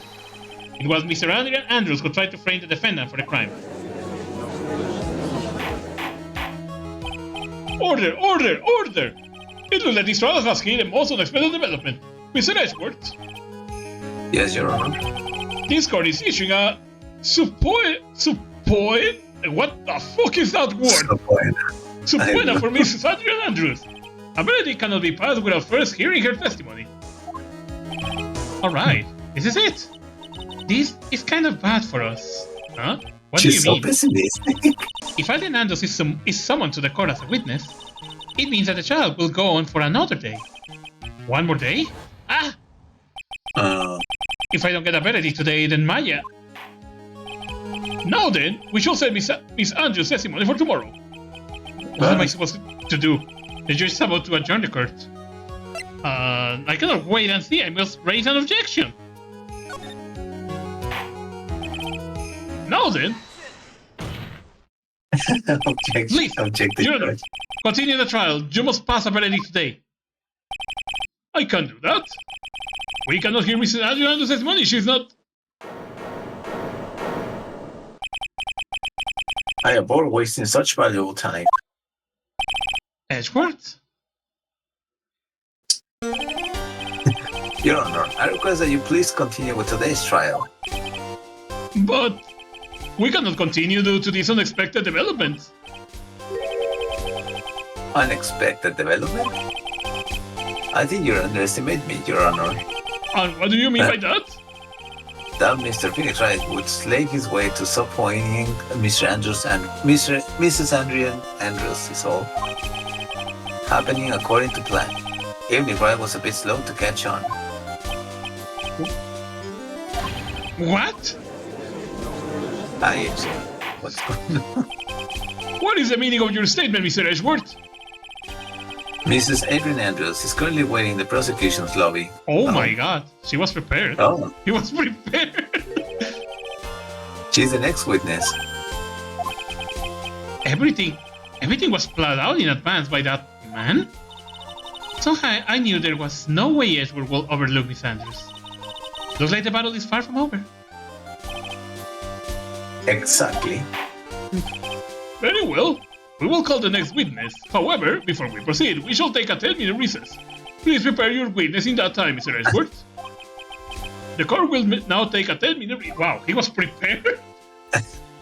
I need to go to the bathroom. I think I'm gonna have only time to do this and then call it for tonight's stream because this witness go really, really long with their testimonies. Oh, you remember? I do remember that these get long at one time, so I'm gonna try to not pass. I still got 1 hour of stream, so that's gonna be my limit. Dude, I can't believe that Adrian... No way, not cool and collected Adrian Andrews. She's your manager. It would have been very easy for her to pull this off. The only person who had easy access to the night you used at dinner was, well, her. So after the ceremony during the break, I was sleeping like a log the entire time. See? She would have also easily planted the blood-covered bottle in your hakama. Because she was the one that came to wake me up? Then, dude, you're saying it really was her. Yes, she is a real killer. She was the one who murdered Juan Corrida. But why? I thought she was bought with Juan. She has her own agenda. Her own agenda? What are you talking about? I'm sure you will see by the time this trial's over. It'll be alright. I'll get you acquitted by the end of the day. Get me Benedict that's refreshing like a spring breeze, okay, Mr. Lawyer Dude? Phoenix, you think her motive is related to Celeste's Inspac missing suicide note, right? Yes. Miss Santos depends on Miss Inspac as her strength and reason to live. But then Miss Inspac suddenly killed herself. It's not like she left a suicide note and the person thought to have hidden it. It's just Juan Corrida the victim of this murder. And that's why I think that Mrs. Andrews got close to Mr. Corrida, all to get the suicide note back. That sounds plausible, but one thing bothers me. What? Who was it that first told about their relationship? Better stated Mrs. Andrews' dependence issues with regards to Mrs. Ipex. It was Edgeworth. It looks like he's still the one in the command of this ship. Don't let your guard down yet. Yeah, fucking Edgeworth is well prepared for this. He's like 10 steps ahead of you. Yes. When I'm going, he is like, your pad is outdated, I just went and left. For we now reconvene now from Mr. Edgeworth, if you please. Brooks' execution calls the witness appointed by this court. I know how to pronounce that. Mrs. Andrews, the person who discovered the crime in Mr. Juan Corrida's room. Yeah, it's funny how he's like, oh yeah, I know how to speak English and deceive words that you don't know. I mean, I've never heard that word before, to be honest. What is your occupation? I am the manager of the defendant in this case, Mr. Madangard. I see, now then. Before we begin, Your Honor, I have one request. Yes, sure, what is it? I'm sure everyone in this room is wondering the same thing. And would love to find out more about my relationship with the victim. After all, it was the topic of a certain weekly magazine recently. No, I have no idea what you mean. I never even heard of Gossip Land. If the judge was ever a prosecution witness, he'd do all my work for me. Oh, anyway, I was wondering if you could please tell us about your relation to the victim. Yes, I was seeing Mr. Corrida. I was also aware of the rivalry that existed between Mad and Juan. But this was a private matter between Juan and myself. So it was a fry and bait matter. Or that bait and fry reminds me of fishing. But I didn't kill him. No one is accusing that. I think there is someone who will beg to differ. I think we all understand your relationship with the victim now, Miss Andrews. Very well then. Witness, please testify to the court about what happened when you discovered the murder that had taken place. Okay.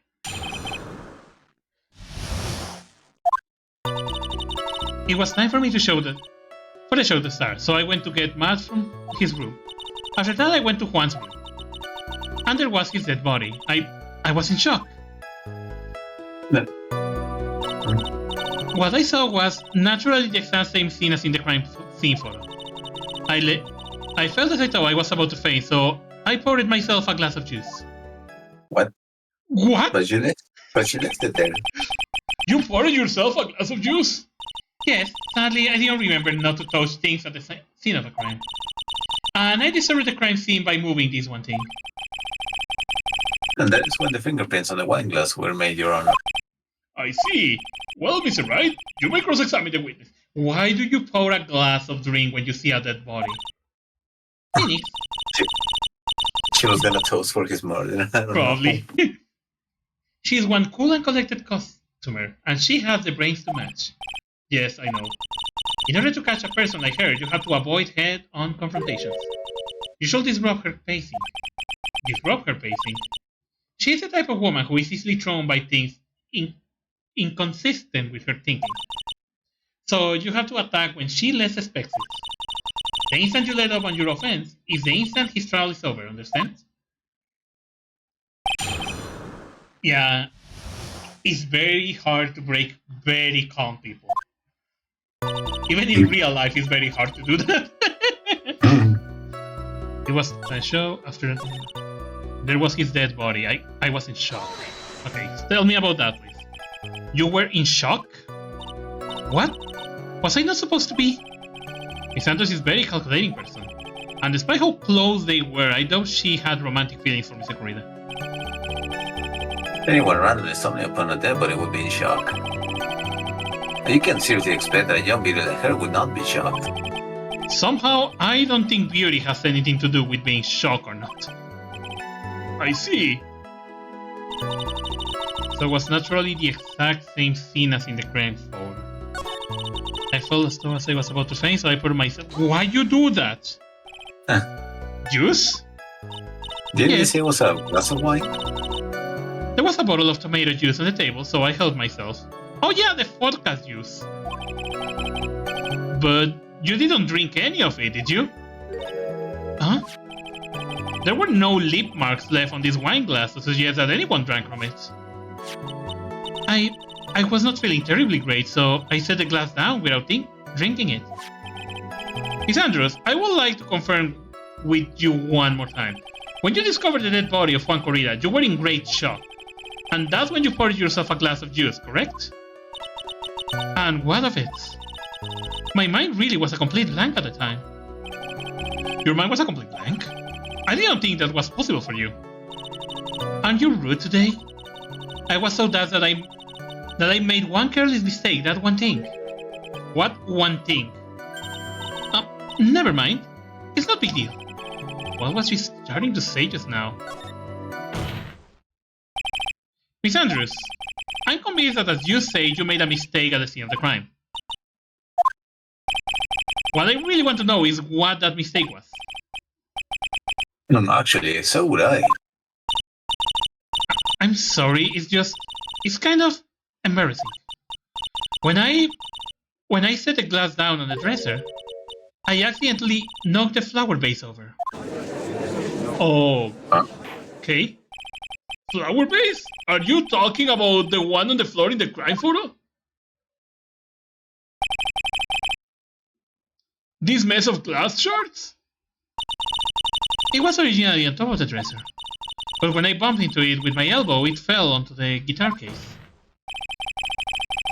Why did you withhold such an important piece of information? I'm sorry, I thought that since the crime scene was already in disarray, the people would simply assume the vase was just another part of the mess. It looked like yet another fact has come to light here. Please add this and anything else you have to reveal to your testimony. I'm sorry, but I have nothing more to add. I didn't touch anything else. Wow, even Edgeworth is doubting that. I was the one who knocked the flower vase over where it fell onto the guitar. The guitar case said that it was wet, right? Yes. Oh, Wait. what was it, with water? Yes, with water. But it's open, right? It's open. So wouldn't it be wet on the inside instead of the outside? Exactly. There is some water, There's some but water only on the top of the lid. Yeah, that kind of makes no sense. Yes.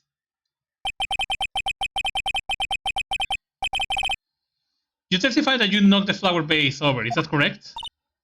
Yes. And are you sure it fell onto the guitar case? Is there some problem with that, with what I said? It's not some problem, it's a major problem. It's true that the top of the guitar case was wet with water. However, that's exactly what is so strange. Miss Andrews, you testify that the vase fell onto the guitar case. However, if that was true, the case should have gotten wet on the inside, not the outside.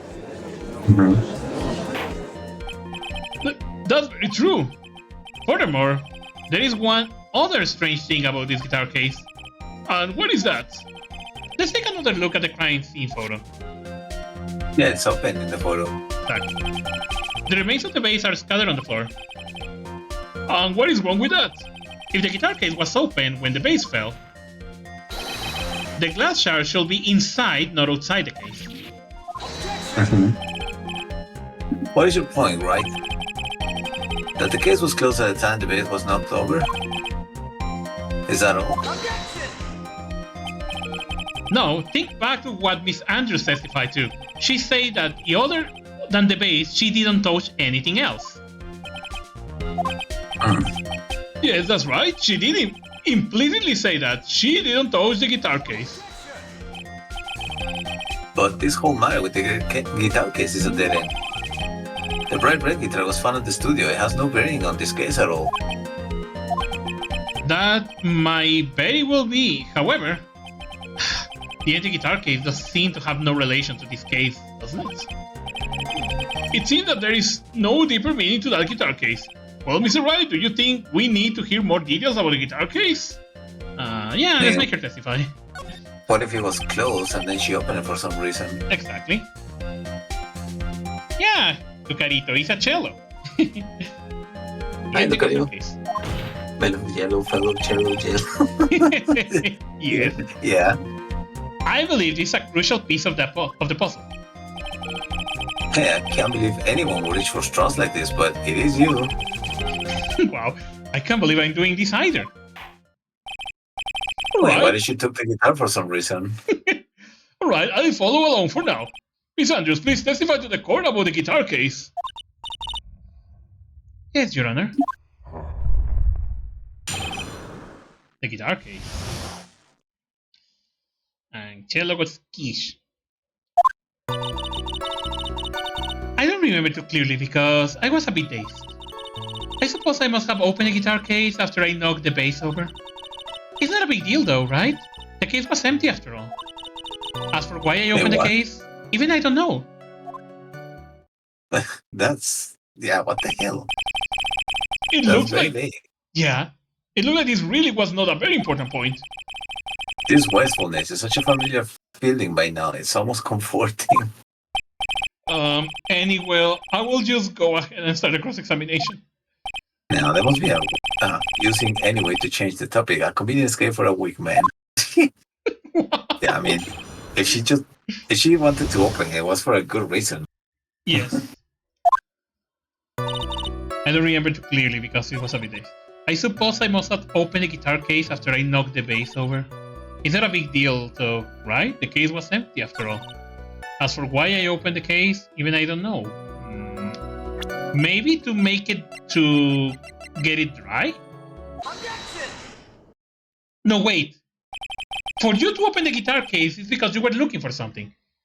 Mm-hmm. There is no way you were the one who opened the guitar case. Why would you say that? It's elementary, my dear. Dear Watson.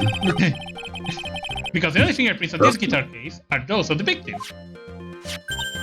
Huh? What is it, Mr. Andrews? You shouldn't assume that I must have left prints just because I touched the case. What do you mean? What if I were to tell you that I was wearing gloves at the time? Gloves? But why would you be wearing gloves at the time? It was the night of the award ceremony. So of course I dressed up for the occasion. Yes, now I remember. I'm almost sure I was wearing a pair of thin gloves. That makes no sense! I see. Well, Mr. Wright, it seems the witness was wearing gloves at the scene of the crime. That's strange. You were wearing gloves? Isn't that a little strange? Why is that strange? Do you have something that will prove I was not wearing gloves at the time? Take that! The wine glass. I have your proofs right here. This wine glass. It has no fingerprints, right? The wine glass? Yes. No left way, your it has fingerprints. fingerprints. Yeah, you left your fingerprints very clear on this wine glass. Even if you took your gloves off when you powered yourself this glass of juice, wouldn't you think it was just a little strange? That you put your gloves back on just to open the gator case? Okay, hell? she put a Wesker there. Just broke glasses and pulled a new ones. She just literally pulled out a Wesker. Order, order, order! Don't let you hit the nail on the head this time. What do you mean? I believe the guitar case plays a very important role here. But it's just an empty case. I wonder if it really was empty though. But the bright red guitar was at the studio. Phoenix, drop all of your presumptions. What was in the guitar case was not a bright red guitar. So you don't mean it was a bright white guitar? Wait, that's not right either. I admit it will be unnatural for someone to do that. So the witness was not wearing gloves despite the fact that was the case. Your Honor, this is obviously the defense's usual misdirection tactic at work. Steer the court towards an unrelated topic and lull us all into his misguided. No, Your Honor, please, recall that Miss Andrews had testified that the bass fell onto the guitar case, which means that the case was closed when the crime took place. However, it's wide open in this photo of the crime scene. I'm sure this guitar case has some relation to the murder. Objection. If you're sure, right? Then I'm sure you can somehow substantiate your outrageous claim, correct? Enlighten us as to why that guitar case has anything to do with this murder. Can you do that, Mr. Wright? I'm gonna try to say because maybe I can. Well, let's suppose for a second that the bright red guitar was not the only thing that could have been in that case. The bright red guitar was not being the only thing. You don't mean to suggest that the bright black... So you intend to push your theory that the case was not empty. Is that it, right? I want to say something he didn't intend to prove. Deflate the head of yours, you haven't proven anything yet. Now then, let's have it. Why I was inside this case at the time of the murder? Okay, I need to think. Do you know? Cause I don't know. Okay, I think... Oh my god, wait. Oh, I get it. The photo. This is a photograph. Yes, but what is important is what's in the picture, Your Honor. In this picture? It doesn't take a genius to see what I mean. What I'm proposing is... Inside the guitar case was the Nickel Samurai, the hero's very own costume. What? Mr. Wright, explain yourself. But are you saying that the witness opened the guitar case to take out that costume? What insane point would there be to doing something like that? That insane point will be to wear the costume, of course. Miss Andrews put it on put it on to hide her identity so she could make her escape. After all, you could not let anyone see you leave, could you, Miss Andrews? I refuse to accept your theory. Do you have anything to support such a preposterous idea? Just outside the door was an investigative photographer who was starving for a big scoop. And in the end, she managed to get this shot, correct? You mean this photo?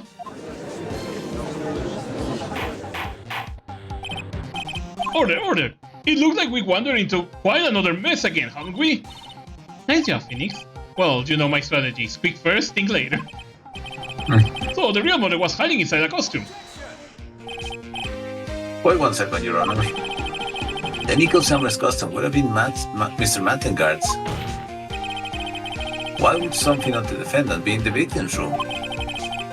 And inside the guitar case of all places? True? I mean, it is strange. That's a little baffling. Mr. Wright, the court would like to hear your thoughts. What was the Nickel Samurai costume doing inside the guitar case? It was a spare costume. Mr. Engard did not take his costume off during the break period. In that case, the costume we are talking about was a spare one. What? Then, are you saying that on the night of the murder, there were 2 Nickel Samurai costumes at the Gateway Hotel? Yes, that is what I'm saying. And how do you explain the costume that was inside the guitar case? It would mean that the victim himself had brought his spare to the ceremony on purpose. But why? The victim, Mr. Corrida, was a Jamie ninja. Why would he secretly bring the Nickel Samurai spare costume with him? What could be the reason behind such a peculiar act? Yeah, I don't get it either. And therein lies the sticking point. What are you mumbling to yourself about now? Have you just been rambling all this time without any sense of inner monologue? No, I just... Mr. Wright, please explain yourself. Why do you think the victim had the Nickel Samurai spare costume? Are you sure you can explain this one? Think carefully before you answer it, and then answer with gusto. I believe in you. Yeah, Alright, this is what I think. The reason the victim brought the Nickel Samurai spare costume to the hotel was, probably to the conference stick? Oh, there is. This is what I was looking for. Because of a confession thing. Yes, you will see. What is this? On the night of the murder after the stage show, the Nickel Samurai was going to hold a special press conference. A press conference? Yes, the Nickel Samurai was supposed to confess something at this conference. I heard about this as well. For once, you're not making something up, right? But what struck to me as strange was that Mr. Engard himself said he had no idea he was supposed to be holding a press conference that night. But how can that be? The way I see it, that can mean only one thing: the conference was set up by none other than the victim, Mr. Juan Corrida himself. The victim? Yes. The spare Nickel Samurai costume was prepared for that very conference. Mr. Corrida was going to hold the press conference as the Nickel Samurai. He was going to dress up as the Nickel Samurai and hold a conference? But why would the victim do such a thing? That's something I don't quite know yet, however. What am I concerned with right now is what he intended to reveal at the conference.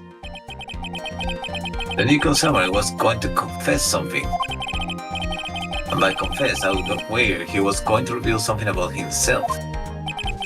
Which means that Juan Corrida, posing as the Nickel Samurai, was going to speak about Matt and Guard. Yes, I guess that is what it will mean. But if that's the case, that is not a confession, that's public disclosure. Miss Andrews? I can see why you are pros at what you do. Pardon me? Yeah, just as you say, the press conference was set up by Juan. Oh my god. Mr. Andrews, please, offer us an explanation for this. I was the one he asked to help set it up. And the person who prepared the second costume for him, that was also me. You? Juan had bet everything on these jamming ninjas this year. And if he lost the Grand Prix, he was going to make sure Matt was going down with him. That's what he thought anyway.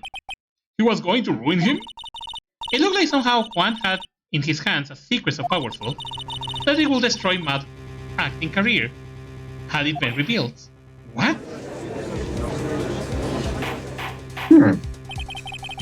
Do you know what the secret of Mr. Engard is, Miss Andrews? That's something only Juan knew. I don't know what it is. I see. I've probably been coming off quite suspicious to everyone, but that's to be expected. I've been trying to protect Matt after all. Protect Mr. Engard? And yet again, another strange bit of truth comes to light, it seems. Miss Andrews, if you could please tell us the truth about your behavior. Yes, Your Honor, I understand. Another Testimony. protecting Matt. But the moment I saw the crime scene, I had a feeling that Matt was the murderer. Matt had to kill Juan no matter what, and he didn't have an alibi for what he was doing at the time of the murder. My thoughts were confirmed by the evidence, of course. The button and the knife. But I'm not manager, so I felt that I had to protect him. This does account for everything. Well, I am the logical type. We're finally seeing her true self. She's more nervous than a scared rabbit. If the defense can find no fault to this testimony, I am ready to making a rule. Oh shit. Please keep that in mind as you cross-examine Mr. Wright. Looks like somehow everything has swung to the opposite end of the scale again. That just means I have to put my weight onto this and turn her logic upside down. Well shit, she's a tough one. For a moment I saw the crime scene. Why do you have that feeling? Would you say that was your intuition speaking to you? Don't confuse my methods of reasoning with your own. If you want to prove that someone did something, you need these 3 things. 3 things? A motive, an opportunity to commit a crime, and finally, decisive evidence. And if you think these 3 things though, the answer becomes quite clear. You should have already known that, Phoenix. They didn't teach that to us in school, at least not from what I remember. Maybe, may I continue now? Must have to kill Juan, no matter what, okay, for the thing. And he didn't have an alibi for what he was doing at the time of the murder. Yes. My thoughts were confirmed by the evidence, of course, the button and the knife. How do you know that there were evidence? You can hardly call the knife decisive evidence. The fingerprints on the knife could very well be a clever camouflage. Then, what about the button? The button? It's clear from the crime scene that the victim and his murder fought. And during the fight, the killer ripped the button from the Jamie Ninja costume. You're talking about this button, correct? That button was found in the pleats of Mas Hakama, is not that correct? I will think that make it very decisive evidence. Wow! Look like you were outfoxed again, Mr. Wright. Anyway, the knife doesn't prove a thing. Please, fill your testimony. I can't stand the sight of a man who can't gracefully accept his defeat. Thank goodness Mia can still look at me. With an icy stare, yes. Miss Andrews, for Miss Wright's sake, please add this information to your testimony. Wow. The button was torn off of Juan during his fight with Matt. Wait. Strangled with a scarf, then stabbed with a knife. No, because it was strangled first. That's a contradiction. Oh. This is the victim autopsy report. And and hopefully it's not outdated. It won't be You say that the cause of the death was strangulation by a scarf. Strangulation? The knife stab to the victim was done after the victim had already died. What does that mean? Let's examine this evidence. The evidence. This button has the victim's blood on it, which would mean that it was ripped off the costume when... After the knife was stabbed into the victim. Exactly. Which means... It is impossible that this button was torn off during the victim's final struggle. Because the victim was strangled to death in that fight. That's right, Miss Andrews. There is no way this button was ripped off during the struggle. This button was consciously pulled off the victim's already dead body. Order! What is the... Objection. What is the meaning of this, right? So what if the button was torn off the body after the victim had already died? What does that change? Let me ask you one simple question, Mr. Edgeworth. Why was the button torn off? With what purpose did it serve? What purpose? We now know this button was not torn off during the fight, so the murderer took the time and effort to purposely rip this from the victim's body. That would mean that the murderer had something in mind, wouldn't it? Mr. Wright, does this mean you know what the murderer wanted to do with this bottle? What if to pin the crime on Matt? Was it? To frame? Yep. There is only one logical reason for doing something like that. It was to pin the crime on Mr. Engard. There is no way anyone will put a bloodied button in their own pants. That's right. Mr. Engard was set up. By the real killer, of course. And the real murderer is... Well, Mr. Wright, who in the world is the real killer then? Oh.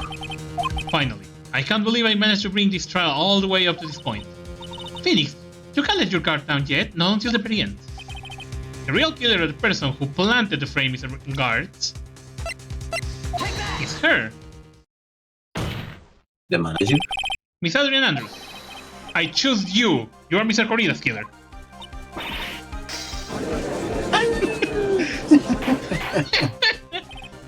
Order! Mr. Wright, this is a very grave matter. Do you have any evidence that support your charge? Any evidence? All of the evidence points to Miss Andrews. How preposterous. You can't stick any of that on me. I can't, can I? But you care to test me. Then what about this knife? The knife was used to stab the victim after he had already been strangled to death.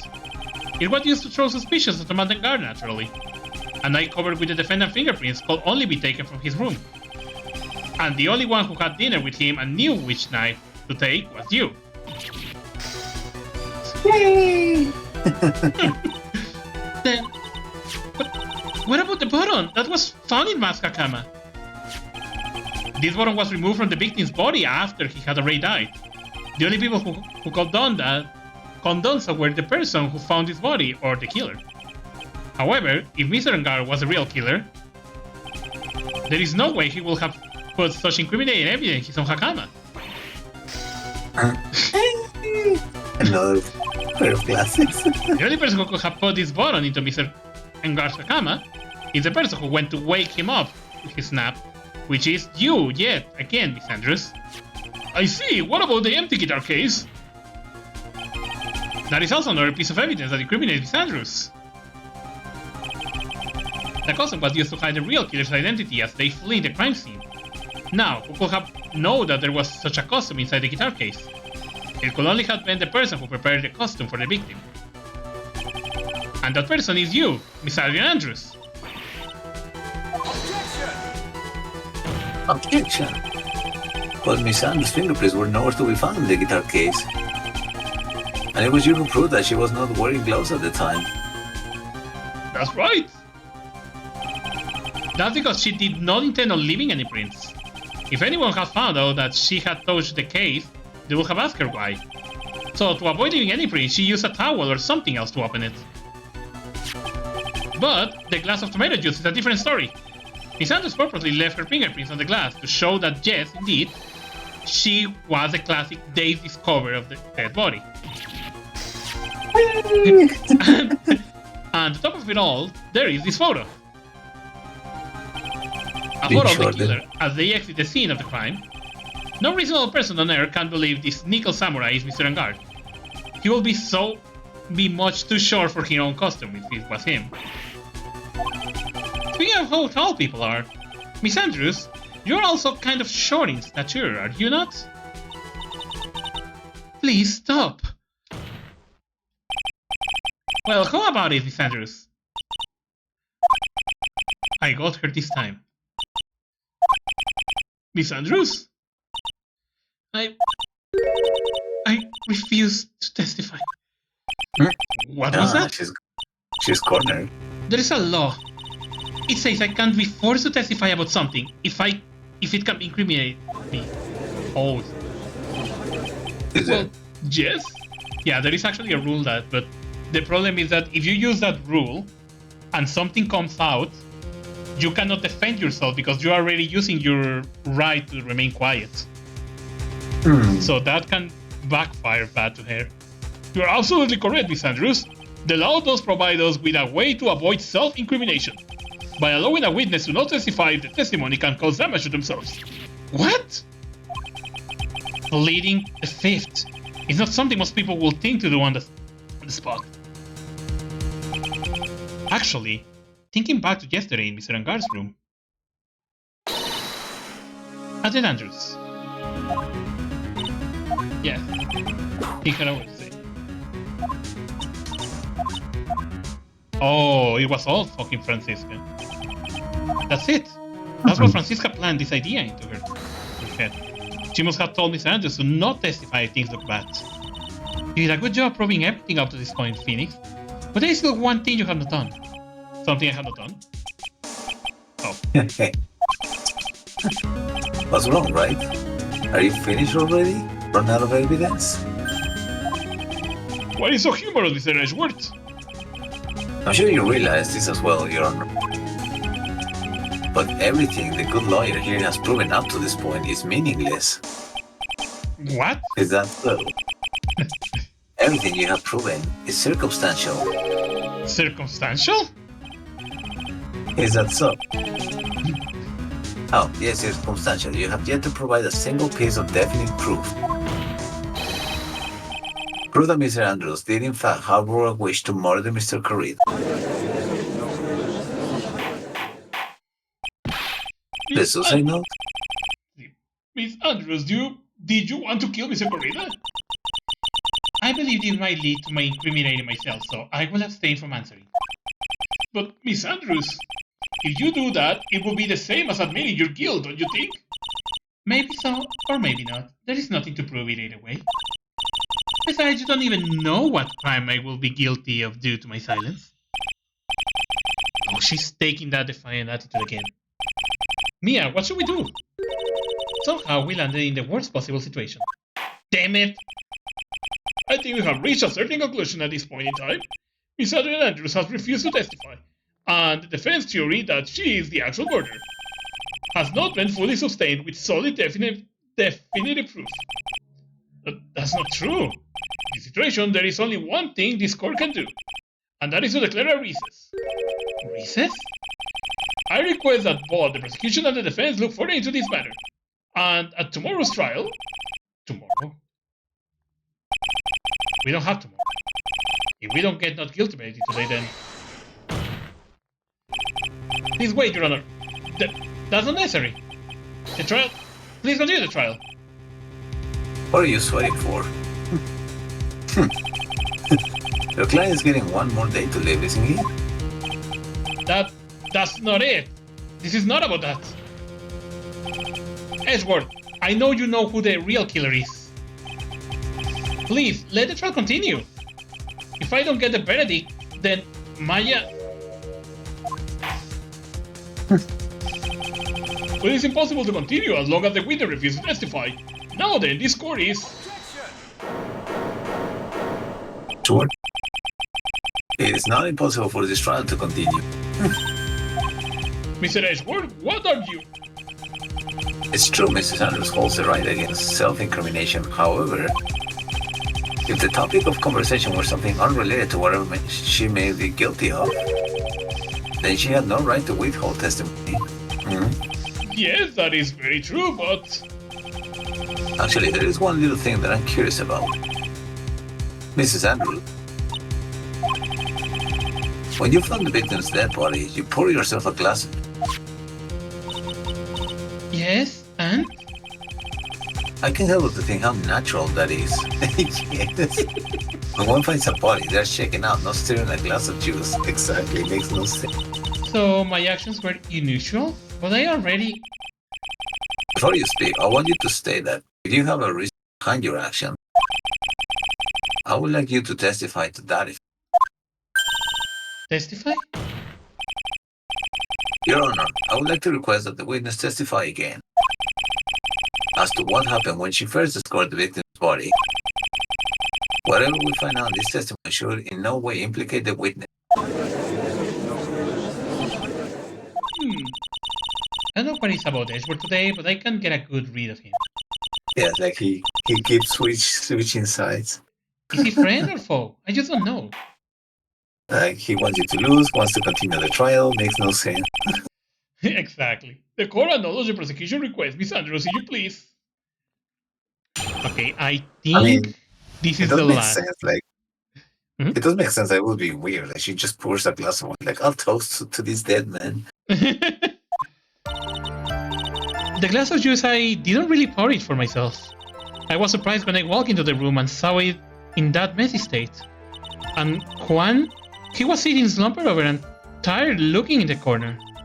When I saw him sitting like that, the thought that he was dead, he was dead didn't cross my mind. To be honest, I thought he had just fainted or something. So I went to pour him some juice. When I realized that he was dead, that's when I knocked the flower vase over.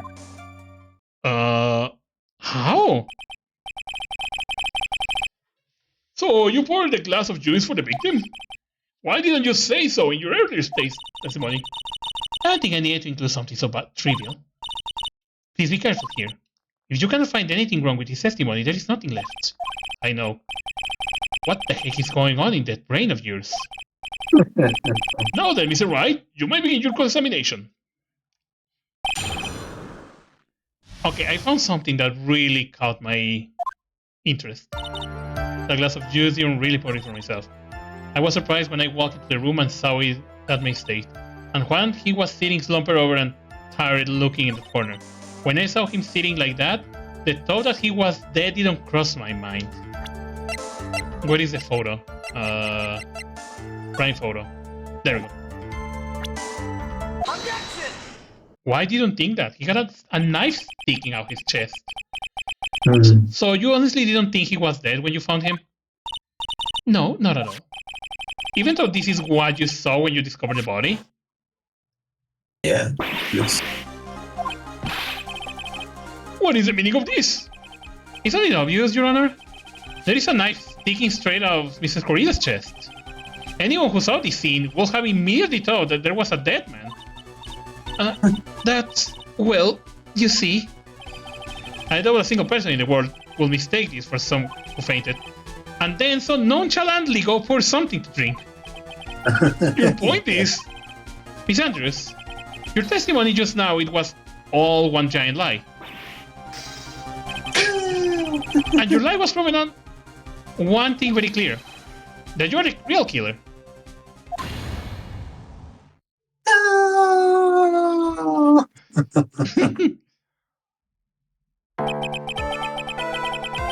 It looked like the defense has somehow brought the ugly truth to light. The defendant, Miss Marangard, is not guilty after all. But that's impossible. You're wrong. Miss Andrews, try to have some composure. It was not me. It was not me, I tell you. It was Matt, I swear it. He's the one who killed Juan. But you were the one who refused to testify.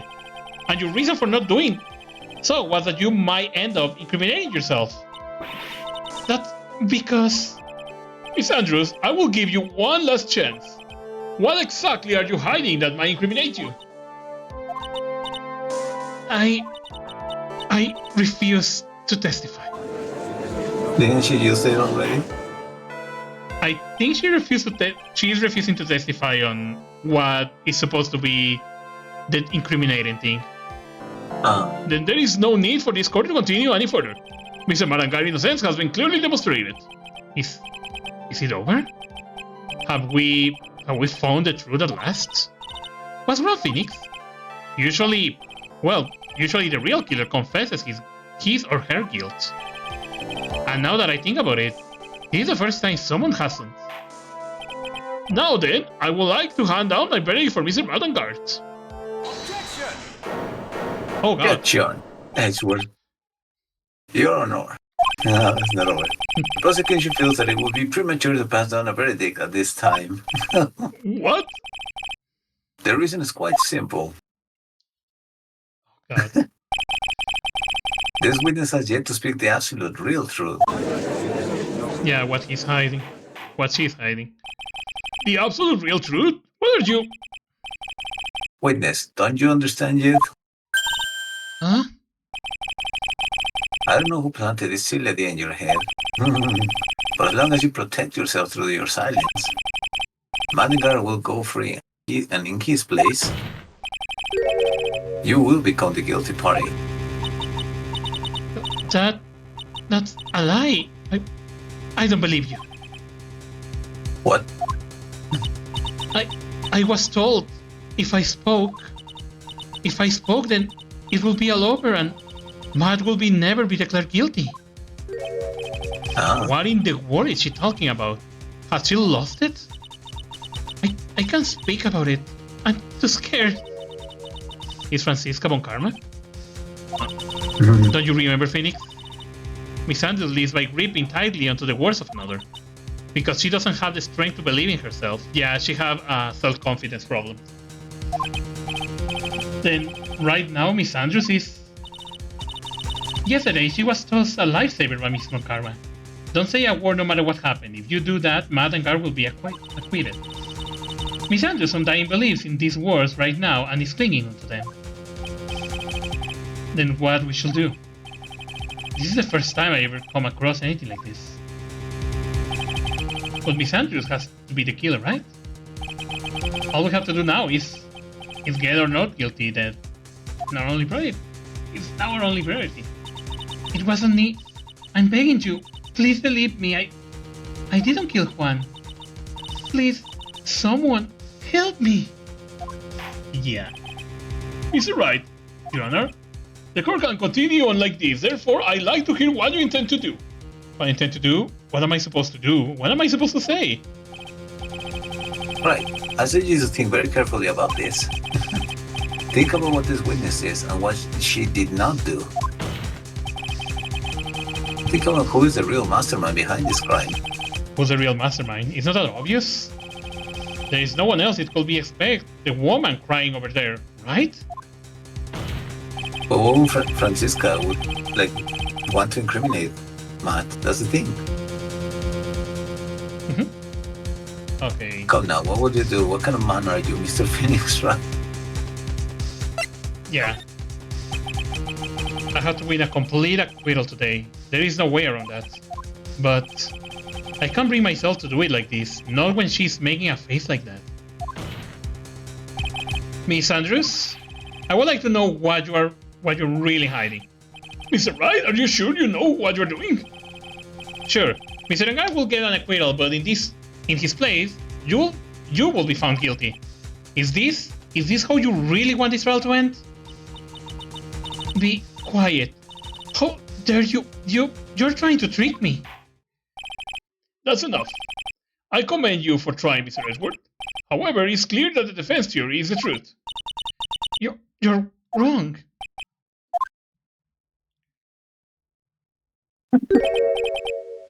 What a shame.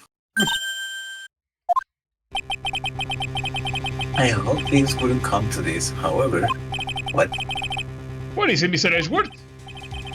Mrs. Andrews, since you absolutely refuse to testify, I will do it for you. It falls on my shoulders to disclose this to the court, huh? Stop. Mr. Edgeworth?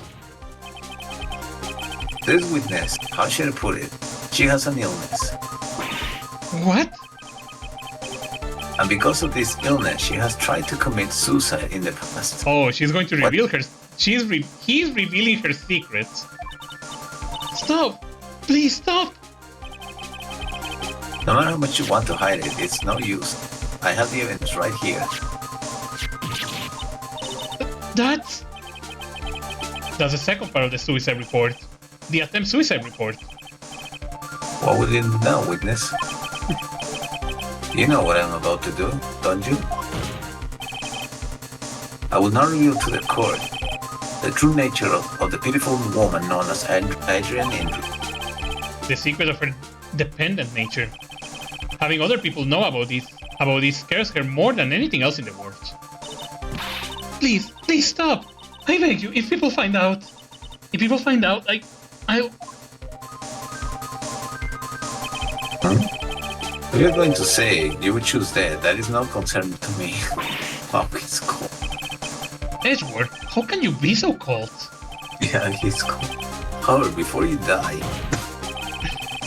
I will pull the truth from your still breathing lips. No matter what I have to do. Wow. So, will you tell the court yourself or shall I? Either is fine.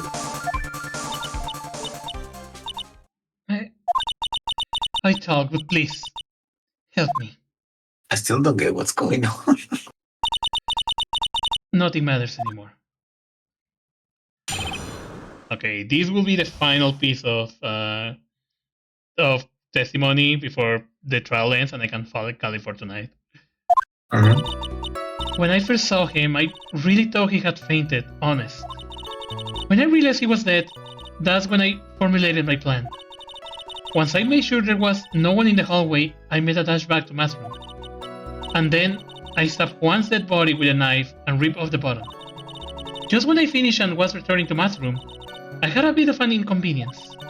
And that's why That's why I ended up using the Nickel Samurai costume. Oh, because the Laura was outside, Yes. right? Stab the body with a knife? But why would you do that? To Isn't incriminate me. it obvious? To pin the blame on a certain person. A certain cowardly man. What do you mean by all of this?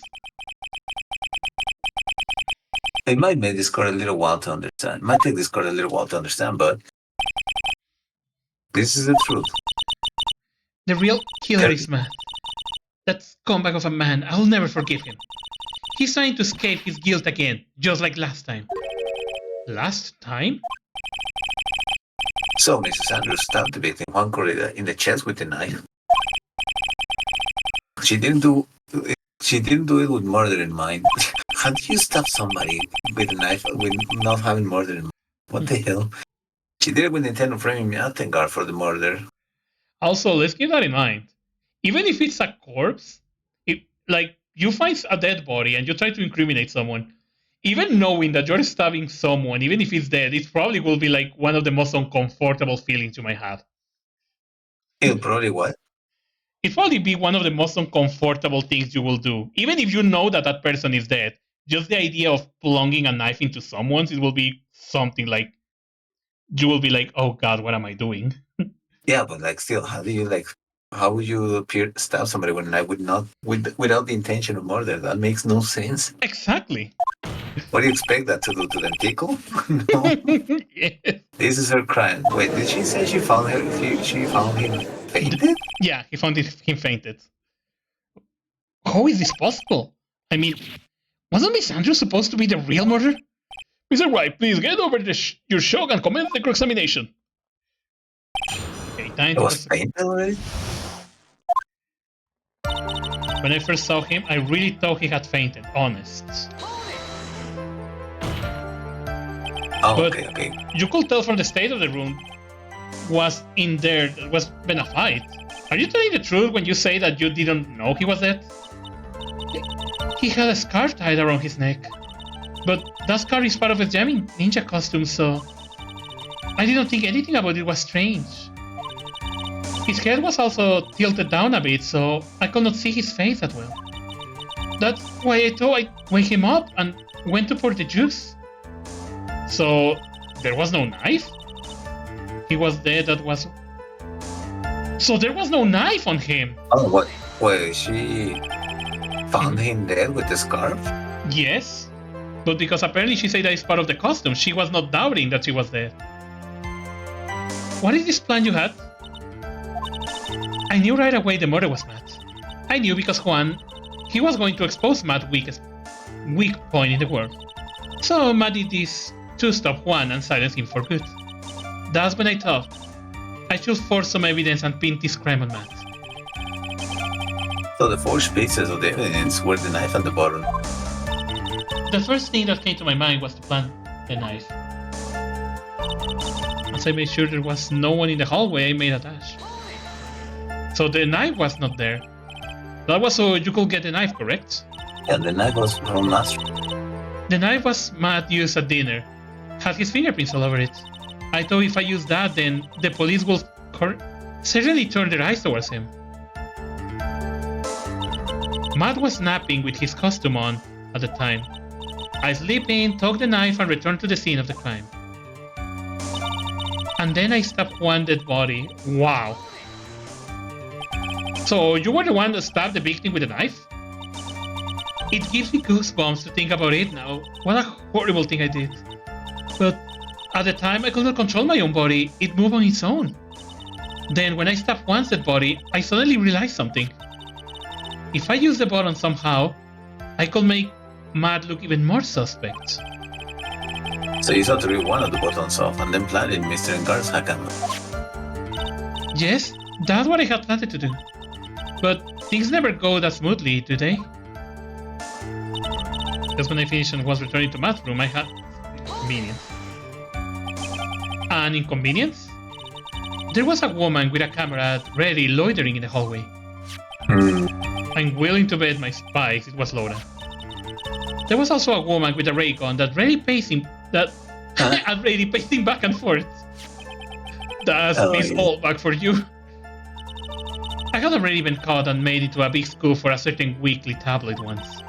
So I couldn't very well go out looking like myself and get caught again. And that's why I ended up using the Nickel Samurai costume.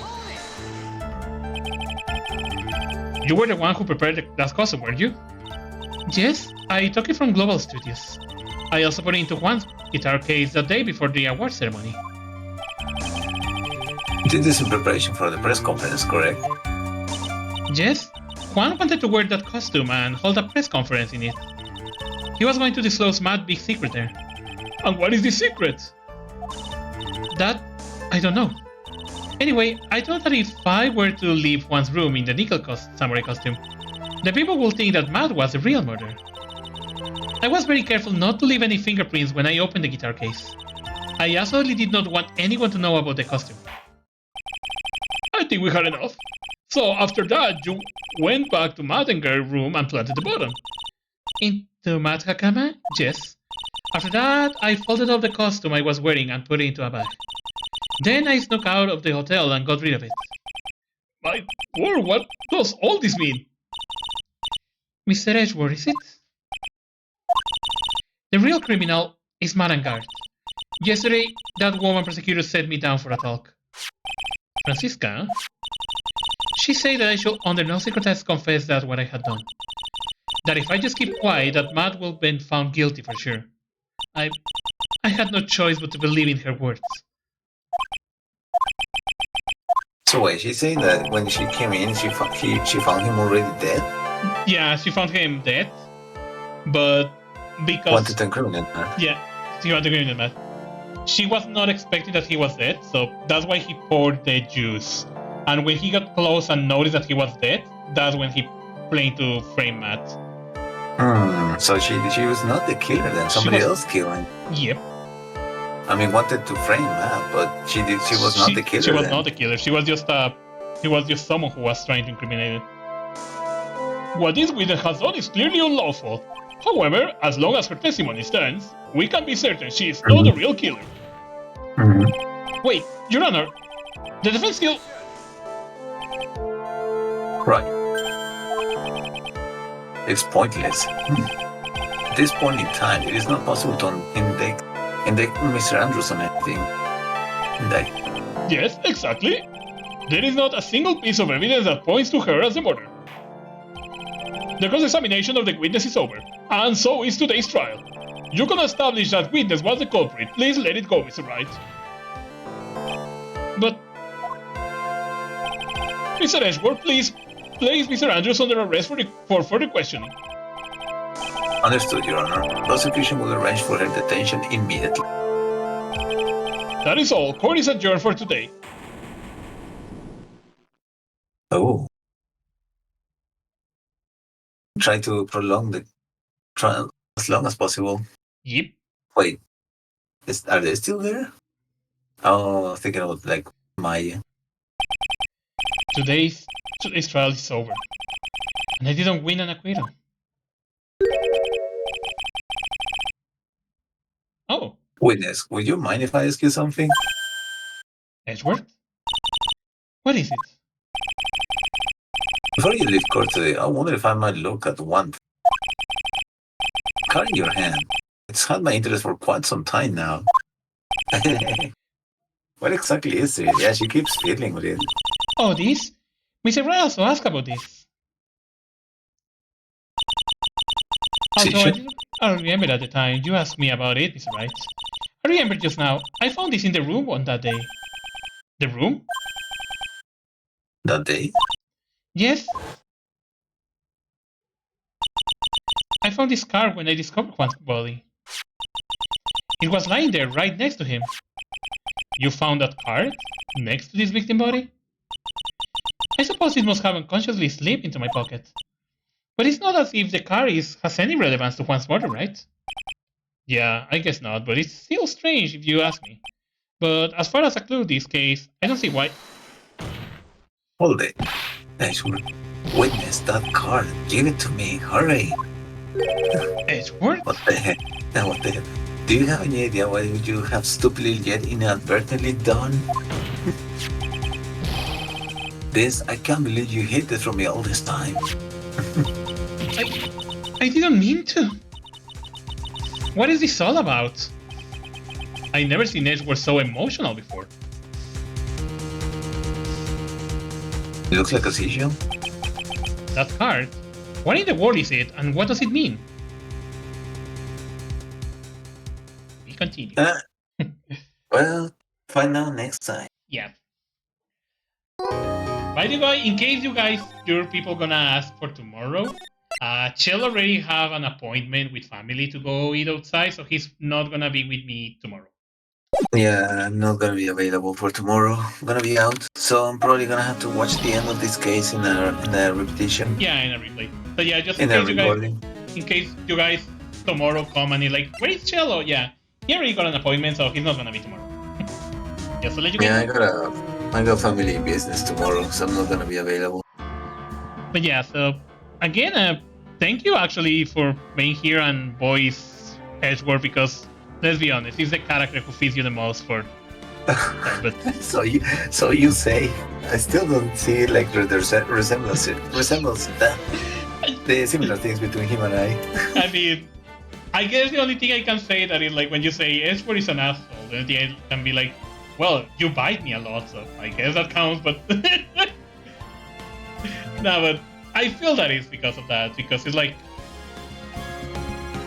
the cool thing about Edgeworth is that even besides his personality, it's kind of like the Byakuya Togami of this game, because he can be an asshole, but he's always pursuing something. So in the end, besides being an asshole, he's always pursuing the right thing to do. Yeah, that's funny. Like how he's a prosecutor. He's supposed to like find the defendants guilty, but at the end, he just ends up helping you with the trial. Yeah, so he can be kind of an asshole, but he always pursues the truth. Doesn't matter what he have to do. So yeah, he has his ways to do it. But anyways, thank you all of you guys for coming here to the stream. It's getting a little late, so I also need to go with dinner, and she'll also need to feed Kitty. So yeah, I need to go as well. So yeah, thank you all of you guys for coming to the stream. I hope all of you guys had fun. Have a good night, and I will see you guys tomorrow for the next part of this game. Sadly, I don't think it's gonna be the ending, because the final trial is the longest one. But still, I will see you guys tomorrow for more of these games. So take care, everyone. Have a good night, and stay awesome, all of you. Have a good night, guys. Yeah.